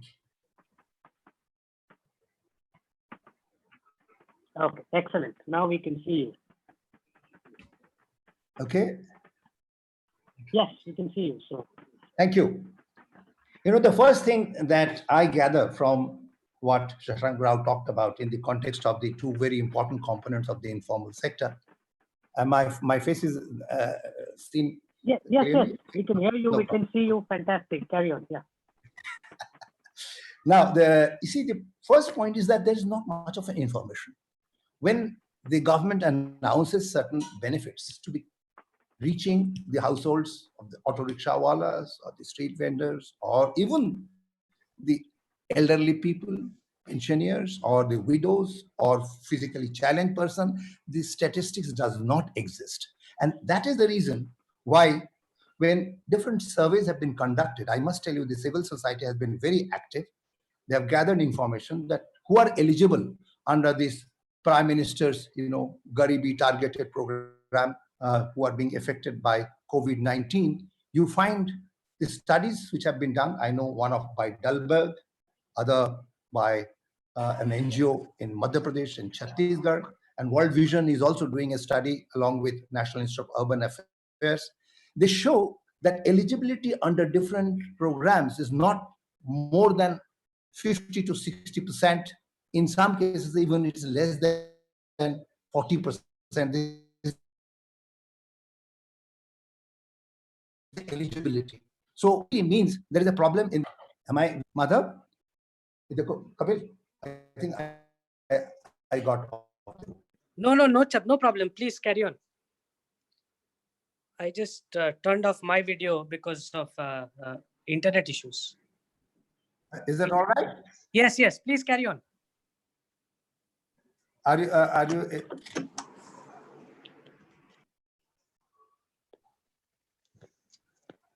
We can hear you, Professor Kundu. You can carry on. Okay, fine. Okay, and then I can't see anything, nor I can hear anything. But nonetheless, let me carry on. So the first thing that strikes me is that the lack of information, and that is the reason why the ground level feedback that we are getting is not more than 50 to 60% are getting covered under different programs. Although I think the central government and the state government in many of the states are trying desperately to reach out to the poorer section, because we don't have the information, that is creating a problem. Second issue that again came up is that welfare boards and other registration system is not inclusive.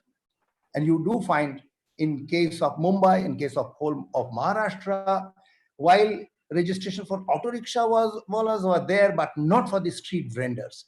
And that creates problem because the unions do not exist there in the same manner. You find that the coverage is very, very low under these programs. The third thing that strikes me is that when you are doing the registration, and now there's a big demand for the first time, I think the crisis has brought to the fore the problems of the migrant workers. The numbers are not there, and there are talks about migrants being registered properly, different vulnerable sections of the workforce to be registered properly. You do find that the registration system often becomes exclusionary. The kind of documents which are required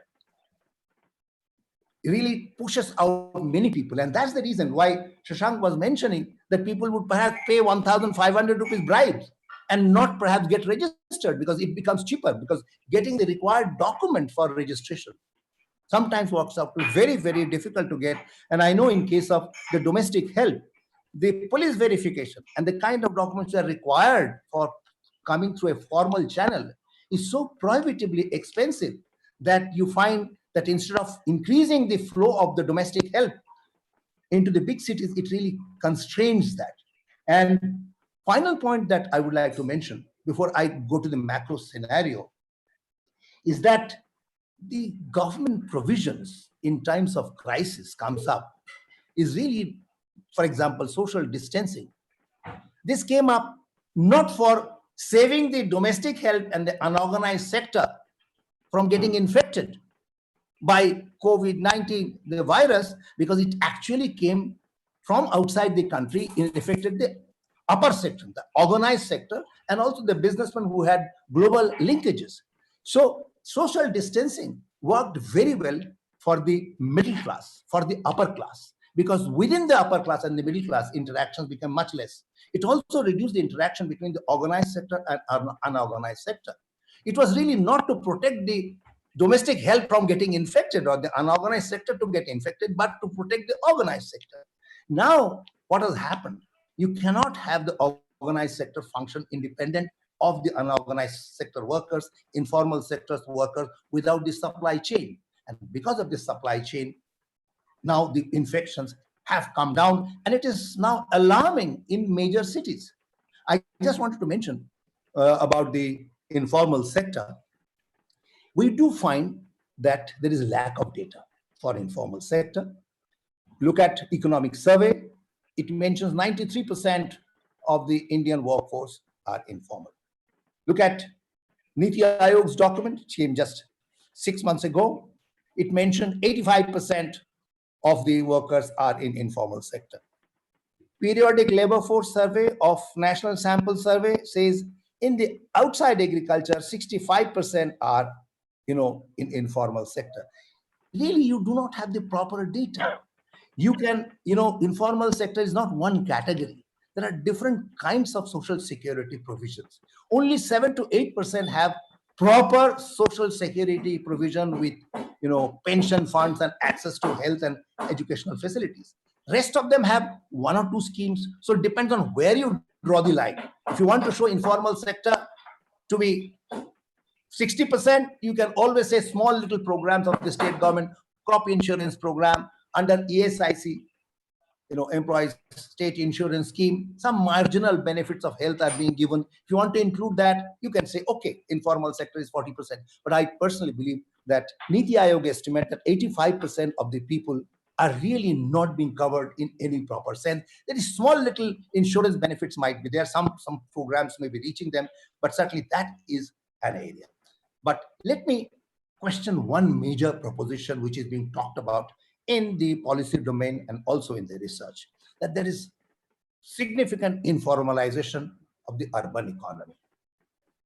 Also, there is a proposition that cities in India are going exponentially, and ADB talks about, Asian Development Bank talks about urban avalanche hitting India.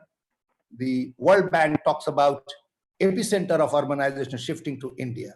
If you look at the rate of growth of urban population in India, you do find that it has decelerated significantly.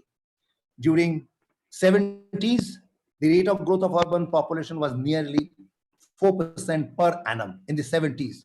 In the 80s, it came down to 3.1%. In the 90s, it came down further to 2.7%. And in 2001 and 2011, it remained at 2.7%. It did not go up. And actually, it would have gone down to 2.5%, not 2.7, but 2.5%, just because 3,000 new urban centers were identified. Otherwise, if you take the large cities, 25 large cities, excepting Bengaluru and Puducherry, you find all these cities have decelerated, their growth rate have gone down. There has been exclusionary urbanization. And I do believe that there has been some amount of formalization of the informal sector in the urban areas, and that is what has excluded many of the poor, dispossessed migrants to come into the large cities. I would like to clarify this point. You see, I did talk about, informal formalization. Earlier in the 60s and the 70s, it is possible for someone to come from the rural areas, put up a shanty, bribe a local policeman, and stay and continue to do business, doesn't get registered with the electricity department, doesn't talk about the industry department, it starts a small little business. But now it is not possible. There are certain requirements which have to be fulfilled. So to that extent, I would say there is informal formalization. The tragedy of informal formalization is that while workers get bound, tied down, required to fulfill certain responsibilities, the benefits do not reach them. The workers become much more vulnerable. In fact, the people who are employing them take the benefit of informal formalization. And as a result of that, as I mentioned, domestic help, if you come to the formal channel, they get much more exploited because the companies which bring them take 1 month's salary. There are various kinds of requirements. So I have a feeling that when we are talking about registration, bringing the rickshawalas and street vendors under welfare boards, your requirements of documents for inclusion, for making them members, registering them, should not be exclusionary. It should not really be so much expensive that it becomes cheaper to go out of the in the street and bribe the policeman. So I would certainly feel that informal sector's requirement has now sharply come into the policy domain because of the crisis, and there is a political need for registering them. But my submission certainly is that we should have the registration and bringing them under welfare board in such a manner that it is inclusive. Madhav, if I can have another 5 minutes. Just one, if you can talk a little bit about the migration, right? Yes, so exactly. If you have any numbers on the I just wanted to come to that point. As far as migration is concerned, the rate of migration was more or less stable and it was not very high. only 30% of the people in this country were migrants. Now, in 2011 census, for the first time, the migration rate picked up. From 30%, it became 37%. It was Arvind Subramaniam who first used the railway traffic data and said that interstate migration is very high, India on the move and surging ahead. But if you look at the the railway data has serious problems. And I don't think the figure that he said 9 million people are crossing state borders every year, if that was correct, the demography of the country would have been different. But nonetheless, it did flag the issue that migration has picked up during 2001 and 2011, and it is likely to go up in 2021 also. I'll give you some macro statistics about the interstate migrants. The interstate migrants, according to my estimate, based on 2011, 12, and the data from census and NSS, is that there are 70 million interstate migrants in the country. 72 million in the interstate migrants. Out of them, the work participation rate, generally for the people, it is 40% of the total population who are in the workforce. But in case of migrants, since there's a younger age group, about 45% would be in the working group. So 32 million of these interstate migrants are workers. Now, I wanted to know, out of these interstate migrants, how many of them are in self-employment? How many of them are in casual employment? And how many of them are in regular employment? You find 50% of the urban migrants are in self-employment, 15% are in casual employment, and 35% are in regular employment. Now, if 50% of the migrants are in self-employment, as I mentioned, total number of workers among the interstate migrants is 32 million. The figure would come to about 11 million if you take only 70%, 70% of the self-employed people do not have any social security. So out of the 50% self-employment, we find 70% do not have any social security. So about 11 million of the migrants who are in self-employment do not have any social security. Madhav, is that point clear? Second, yes. Second, as far as the casual employment is concerned, it's only 15%, but 95% of the casual workers are not having any social security, which gives another 5 million. So 11 million self-employed who do not have social security, 5 million casual employment who do not have any social security, and 35% of the migrants are in regular employment. But 50% of them do not have social security, which gives another 5 million. So total number of people who have become vulnerable as a result of this COVID-19 is 21 million of the interstate migrants are vulnerable. They have either lost jobs, are going to, or will be losing jobs in this month or next month. Now, this is the major issue. What this 21 million migrants, what do we do with them? We have not got them registered. We have not taken care of the social security issues, health issues, education or shelter issues. Now, my submission was that out of this, the state government should have tried to give them incentives, keep them for 3-4 months of lockdown, give them some kind of a minimum support, and then say that please do not go back. And I'm sure in some of the states they have done it, and some of the employers have been able to give them some kind of an incentive so that they're staying back. But a large number of them want to go back. They want to go back firstly because of the Rabi harvesting was due, so they wanted to go back. Every year they go back for this purpose, and Kharif sowing is also there. So, or more importantly, this is a social psychological trauma of COVID-19. They just want to go back.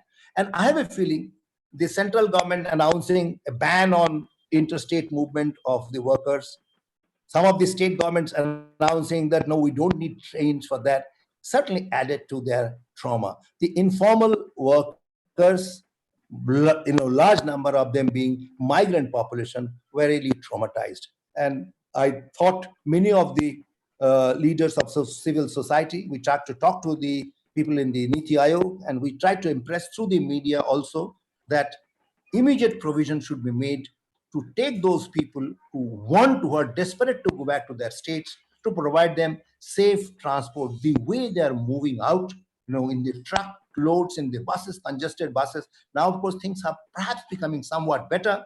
That is certainly very, very risky. Now, one question that has been asked in this context, that suppose you take these informal workers back to their districts, these interstate migrants back to the areas from where they come from, is there a risk of spreading the virus, coronavirus, to the rural areas, to the small and medium towns? I would not rule that out, because there is this possibility that the virus will travel with them. But nonetheless, we know that there can be testing facilities at the district level. Yes. We have actually a little more time now. Okay, your session, your talk was very good. I think more people have signed up, and now we have a little more time. So I thought, why don't we respond to some of the questions, and you can sort of continue your talk in that form, so that we also respond to some. So Madhav, just give me 2 minutes. I'll finish this. Can I have 2 minutes? Sounds. Yes, please. So as I was saying, that there is some amount of risk, and I know many of the districts. I come from Madhya Pradesh. My district, the collector, I talked to him. He has taken enough precaution. Whosoever is coming, he will get the person tested, give them some kind of an e-permit to go back to the village, and the person has to interact and report the health status. And I think that is extremely important. There has to be increased unlocking of mobility within the district. The state government should receive the migrants after the checkup, which is being done at the place of origin, but they should check them at the place of destination, at the 4 or 5 centers where the trains will drop them. And from there, the state government can take them to the district headquarters. The major treatment for corona is not as complicated as a heart bypass surgery. There will be critical cases. They have to be referred back to the main centers of the state, within the state, and rest of them can be treated locally. And I think it is very much possible. But nonetheless, I believe that the risk of keeping these interstate migrants in the ghettoized condition is even much more riskier. I would like to tell you this final statistics.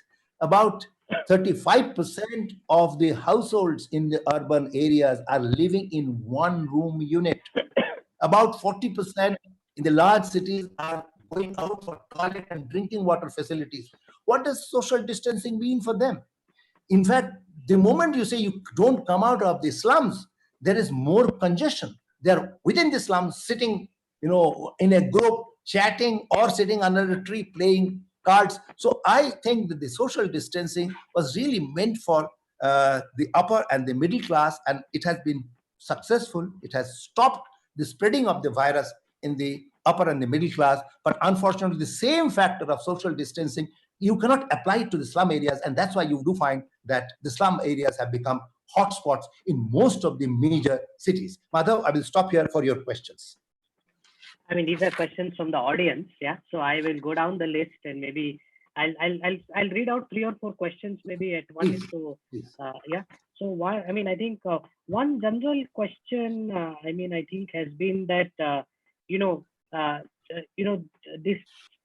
Do you think our state governments trying to hold back migrants? Is there a politics being played out in this context? So this is one question. Do you think state governments are trying to hold back migrants, and who will do the work in the cities, etc.? And how do you see politics play out in this situation? That's one question.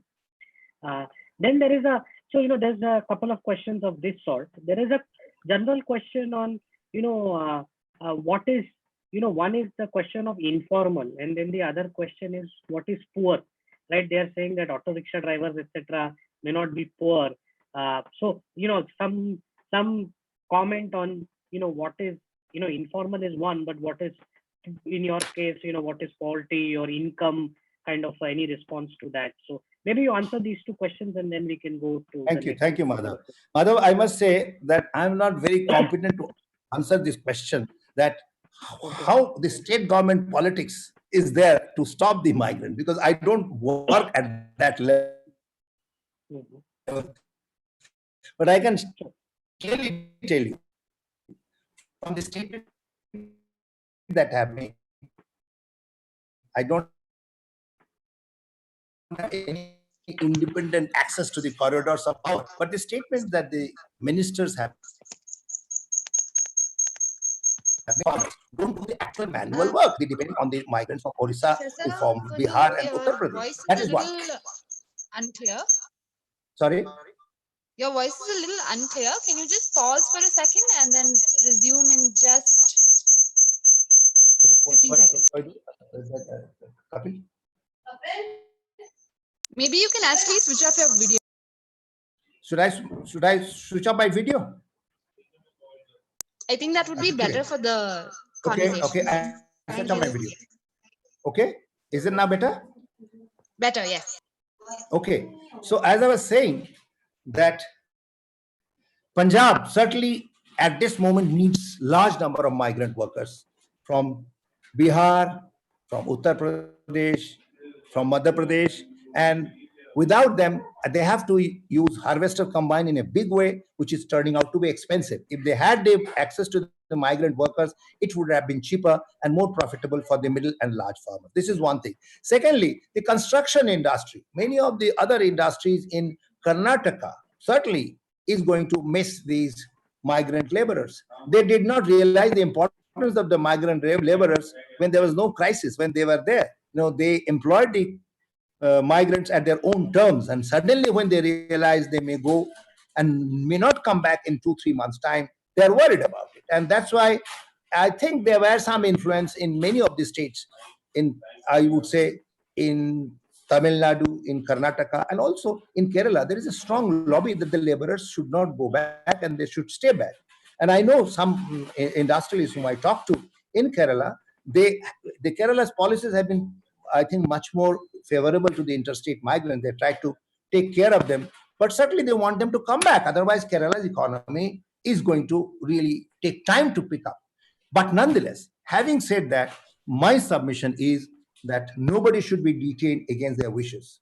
If the people are desperate to go back for social, emotional, psychological reasons, they should be allowed to go.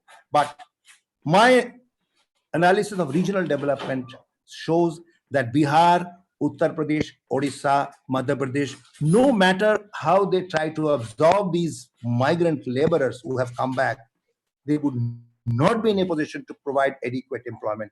Within 2-3 months, these people will realize that the rural economy and the regional economy would not provide the same kind of an income. And I don't think we should be unnecessarily worried about the reverse migration which has taken place. It will not destroy the overall development process, but at least 3-4 months of time should be given. I wish that the employers in the developed states like Maharashtra, like Karnataka, Tamil Nadu, Kerala also is one of them, Delhi, they realize the importance of the migrant workers. They should develop much more, humane relationship in the period of crisis. If these migrant workers were told that you do not worry about your salary for next 3 months, we will take care of your food and your accommodation. Don't worry about that. They wouldn't have been walking and cycling back to their places of origin. So I personally believe that this reverse migration is a short-term phenomena. It is possible for the state governments to take care of the health issues, but if they are forced to stay back in the ghettoized conditions in Bengaluru, in Chennai, in Mumbai, in Delhi, and I know Nagpur also, in the slum areas, COVID-19 is spreading like anything. It is far more dangerous than taking them in a dispersed manner to district headquarters and take care of them, because this problem that we have created, the spreading of virus, which has taken place at an alarming rate just because of the social distancing. You cannot have a same social distancing formula applied across the categories for the rich, for the middle class, and the poor. The moment you talk about social distancing being imposed in the slum areas, actually you are increasing congestion, degree of interaction. I told you 35% of the households in urban areas live in one-room unit. How do you expect them to observe social distancing? They will come out of their rooms and interact with the slum people because they can't get out of the slums, and they will spread the virus. So I am happy that the government has realized. I did try to raised this issue along with many of my other colleagues who are working at the field level. And I think the state governments have realized that there is an urgent need of sending them back. And certainly, given the employment possibilities which will come up with the governmental programs, release of 20 lakh crore, I hope they really go to promote these small and medium scale sectors, which is labor intensive. There will be demand created and people would certainly come back. Coming to this issue of informal and poor, you see, informal sector means you are not part of any formal registration process. You are not covered under certain welfare boards. You are, your income is in a way free. You have to pay the income tax, but other restrictions do not apply. In that, even the doctors who their private practice, they would be included. Lawyers would be included. A large number of non-poor would be part of the informal sector because they are not going for the registration system. They are not going to the organized sector. So poor, there can be, largely it is the informal sector, but even those who are in the formal sector, those who are in the organized sector, they can be poor because many of the organized industries are employing the informal workers on a casual basis, on contract basis. And the PLFS survey, Periodic Labor Force Survey, which was conducted in 2017-18, the results of which were not allowed to be published for some political reason for some time, that shows that 50% of the people who are in the organized sector are not having any social security. So to say that formal sector cannot be poor is not correct. As I said, 50% of the people who are in the organized sector do not have social security. Although there is a strong overlap, a large percentage among the informal workers could be poor. But to say that all informal workers are poor or all formal workers are non-poor would be an error. I will stop here for the next question. Yeah. So two more questions. One is around that there are more questions, but let's go with the next two questions. One is around, you talked a little bit about reverse migration, but Right. they were talking about the impact of reverse migration on women employment in the villages. What will that be, and any thoughts on that? And then there is a second question that is essentially, to language. One of the things is, what do you think is the size of the language barrier? There's a specific comment about people from the Northeast, where self-employed workers are not covered under the Interstate Migrant Workmen Act, etc. Because of language provision issues. So these two questions, if you can respond, and then maybe one or two more, and then we can wrap up. So I'm also trying to club the questions. So yeah. Right. Thank you. In fact, the reverse migration, how the return of the interstate migrants and also within the state migrants from the big cities to the rural areas and small towns, how would that affect the women employment? And that's an important question because in the reverse migration, interstate migrants have a high male-female ratio.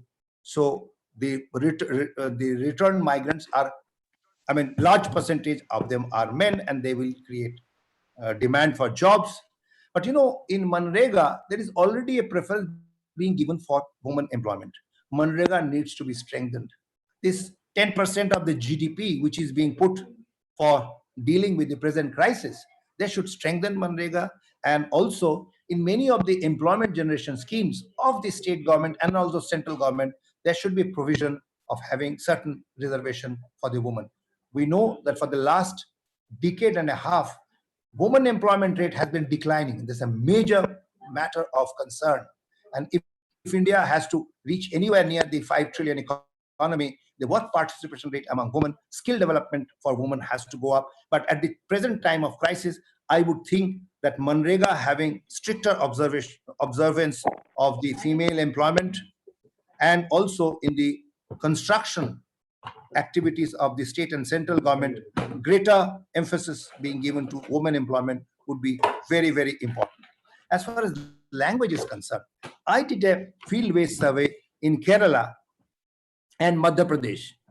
In Kerala, particularly, I found a large number of migrants from Northeast. I was surprised to find that large number of Bengalis, and some of them may be from Bangladesh, but they had absolutely no problem with the language. In fact, once they are working in a setup, many of them are in the small hotel, restaurant business, their language is not an issue. In the construction sector also, language is not an issue. What was an issue, I must tell you, was the moment there will be a problem of law and order, there will be one incident of violence, one murder taking place, immediately there is a lobby which comes up in the newspaper article, these migrants are responsible for this. That tension is coming up, and you really can't help it, because what has happened over time, that the southern states have reached the population stabilization. Within the next 5 to 10 years, you will find the states like Kerala, Karnataka, Tamil Nadu, their population growth rate will be zero, their population will get stabilized. Whereas the total fertility rate, that number of women born to number of children born to a woman, is about 3.1, around 3 in Bihar, in Uttar Pradesh, in Rajasthan. So that is a major matter of anxiety and worry, because population growth is very high in the northern states. So there has to be north-south mobility, and there is a demand for it. The private sector wants the laborers to come in because they are much cheaper than the local laborers. So there has to be the social tension.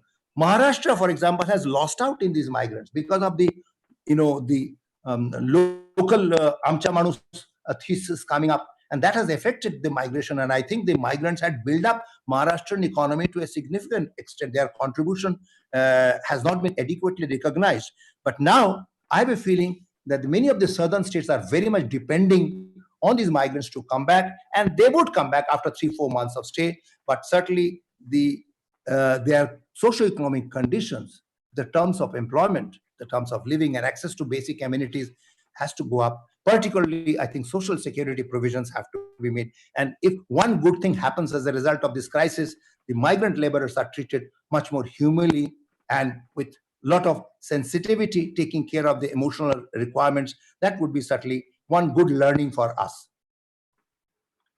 So 2 more questions, Professor. Please.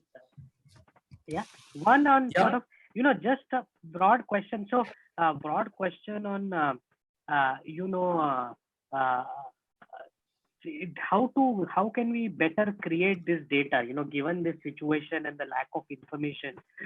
And there is a lot of big data today available through mobile phones and other things. Do you think, there could be, if there was a big effort with participation from philanthropy and others and government joint effort, do you think we could very quickly generate this kind of information maybe in the next 3 to 6 months? Is that possible even? Madhav, you are asking a very, very fundamental issue. Since I've worked in the National Statistical Commission, I have often argued that the state of our data on urban employment, urban housing, access to drinking water and sanitation by different social groups, migrant, non-migrant groups, instead of improving the quality of data, has gone down. And that's not because we don't have technology. You're right, the big data is available. But I think there is, I just can't clearly state it how exactly it works. There is a vested interest in getting the information in a very neat manner. If you know that the subsidy which is being given under Prime Minister's Awas Yojana is not reaching the poorer sections, although in the program document, you say this is meant only for the poor. And you can clearly show with the data that things are not happening in the way we have talked about. Similarly, access to sanitation facilities, migrant workers' condition. I think if there is a political economy which says, yes, this demand has to be met, and I hope that the concern that politicians are showing now, as I see on the television programs, as I see in various public documents, and also the civil society media have become concerned about the conditions of the migrant workers. If that remains, it should be possible to build up the information. India, as far as our statistical system is concerned, is one of the best in the whole world, not only compared to the developing countries. It compares well with the developed countries. I do not understand why our data system on migrant workers, where they are working, where they are living, what is their access to sanitation, drinking water. I've been trying to build up the data along with my friend Mr. Mohanan, we just can't do that given this kind of barriers. But I personally would like to suggest that this should be possible. This is the necessity of the hour, and we should not let this demand die down. We should be able to build up the information system for the migrant workers. Thank you.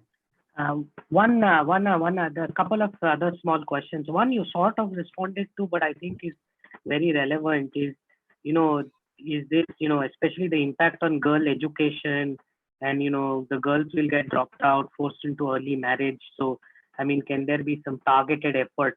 And again, any numbers on that if you have, and then thinking about how that could be done.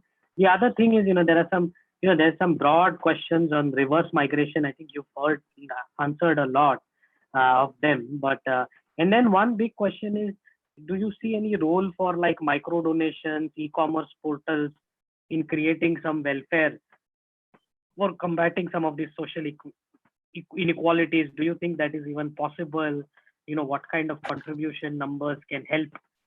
So if you can, since you're able to very quickly generate these national level numbers, do you have some math that can help some micro donation e-commerce portals in creation of these sort of welfare and sort of programs, or some kind of sort of parallel programs? So, Madhav, I must warn you. I mean, I look much more confident than my database should allow me to do that. I have been trying to, use some of the coefficients for the non-migrant population and making some adjustment and generating the figures. Because when I talked to the senior officials in Niti Aayog, they said, Dr. Kundu, we need the data. Now, this is not the time that you need precise information. We have to act. Whether it is 5 million people who want to go back to their states, or it is 8 million people, doesn't matter. We have to improve their mobility.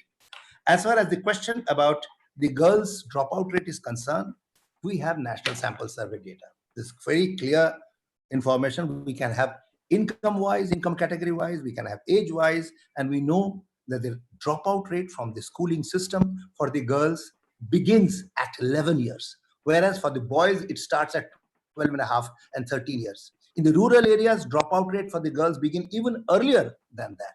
So basically, we have to, and we, in fact, for Charcha commission, post-Charcha commission, we found out the dropout rate for the girls and boys for scheduled caste, scheduled tribe, Muslims, non-Muslims. So that data is available. But somehow, not much of what data is available is used in policy making. It should be possible to show, as the ADB model, which projected, do you believe ADB projected Indian economic growth for the next 3 decades, just before 5 years, to be 7% against the global growth rate, which will be less than 3%. But they assume that in order India has 7% growth rate, female workforce participation rate must go up. Female skill development must go up. Without that, you cannot have that projected rate of growth. So I think that women employment and women's education and skill development is extremely important. As far as the welfare programs and contribution of civil society and the community, I think that is very important. I somehow feel that the government didn't realize that just a lockdown will only help the middle and upper class. But if you really want to reach the lower levels, slum population and unorganized sector, those who are constituting the backbone of the supply system, you just cannot have, social distancing. You have to, the state has got no power to distribute, even provide carrier provisions to your doorstep. You need them. So I thought the state should have engaged the community level and civil society activists in a much bigger way. At the moment, I know there are many localities where an elderly couple lives there and do not know how to go to the hospital. You have not created a network of the communities. And when I talk to the local resident welfare association, they say, yes, we are very much willing. We should be told what is the safety protocol, how can we move out. You can't say the biggest patriotism is to stay at home. The biggest patriotism is to find out what is the safety standards, how can I move out, what kind of kits I need if I want to take my neighbor to the hospital, or if I need to bring the basic amenities to his doorstep. I have a feeling the government should have engaged the civil society and community in a much bigger way in the urban areas. In the rural areas, thankfully, it is happening already. The rural activists and the community organization are very much helping the vulnerable sections to get the access to the minimum level of facilities. I personally thought that the social distancing should have been imposed in consultation of the civil society and getting them into consideration. On the one hand, you say you do not move out of your house. On the other hand, you say take care of the poor. I personally wanted to know, how can I go out and identify the poor in the slum areas? But I did not know what would be the safety protocol, and I did not know whether the police will allow me to do that. There's no clarity at the ground level that what is permitted and what is not permitted. That clarification should have certainly helped in building much better system of delivery and the informal sector economy not crashing as it has happened.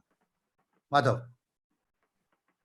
No, Professor, I think we're at 6:20. I think broadly, I think you've answered most of the questions. I mean, of course, on reverse migration, on, women participation, ability of, states to handle all of the reverse migration, which you say in 3-4 months, people should come back, should be back. So I think, and I think the whole questions around data, and I think clearly, I think the themes that are emerging is, of course, I think learning from this to this whole crisis to actually have better protocols. I think, we have good protocols on flooding and other things, disasters. I think similarly, I think pandemics and these kind of things, I think a set of protocols will have to be developed, and in which, a lot of these sort of the whole informal economy and the migrant labor, etc., get treated humanely and in the best possible way. So that's one sort of clear message from the talk, and good clear protocols on who does what and how do we engage more people to help solve the problem as well, both individuals and then sort of community groups which have some amount of organization. And we heard from Lisa's talk also about the role that the valve operators or the chaviwalas play, and how these people who actually have a lot of information can be used to create more. And then the third point, and I think this is a broader question, I think for what government does, but also for what us as third sector can do to actually generate more reliable, robust information about and whether there are now techniques with geospatial information, big data from mobile phones, etc., and also the localized knowledge from the chaviwalas and the chaviwala equivalents. Is there a way for us to construct kind of information that can really help not only sort of us overcome this crisis, but actually deal with this real problem that slowly the entire country is discovering that we have about sort of closing our eyes to the informal economy. So thank you very much, I think, for your very sort of informative and educational talk. Thank you also to the previous speakers, Shashank, Rao, and Lisa Blockman, for their contributions. And we will now, our particular session will sort of meet tomorrow morning, where we'll actually talk about service delivery, affordable housing, better correlation between, better alignment between community and community groups and states, state capacity, government capacity. So I think this was much to sort of highlight the scale of the problem and the nature of the problem. And tomorrow we'll talk about some groups that have actually started to do some things in this regard, and how their efforts could create bigger impact. So thank you again, Professor Kundu. Lisa, you're still there. Thank you very much. And again, thank you very much for Charcha 2020 from us at WRI India and Omidyar Network India as well, for allowing us to host this session. So thank you very much. And I think there is a 7 o'clock plenary session that you all are invited to listen to. So with that, Rashi, I'll hand it over to you if you want to say anything. Otherwise, we can close the session. No, we can close. Thank you very much. And thank you to the audience also for attending and all the great questions. As Madhav said, there's a plenary session at 7. I hope you join for that. And we'll start again on this track at 10:45 a.m. tomorrow. Thank you all. Sorry, go ahead. No, Bharat, I just wanted to ask Bharat if he wanted to say anything. No, Madhav, I don't. Hope to see everyone back at 10:45 tomorrow. Thanks everyone. Have a good evening. I'm just going to idle for 2 minutes because in the past I've received feedback that there wasn't enough time to read the questions for the late entrants. So I'm going to idle for 2 minutes and then I will end this meeting. Thanks, Rashi. Thank you very much. Of course.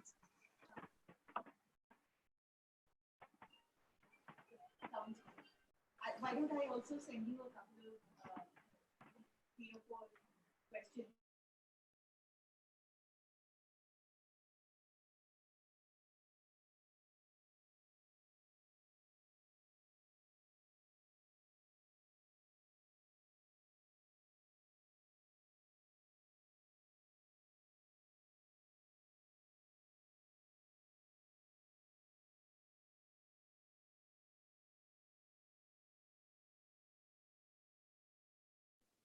I guess another note to all of the viewers who are watching this series on YouTube or the Quint channel or Book My Show, do join us on the Attendify app. You can find out more at the Charcha website. So if you just Google Charcha 2020, the first website that pops up is us. Do download the app, do join us for the rest of the sessions live so that you can get your questions answered. Thank you. I'm going to end the meeting now. Thank you, everyone.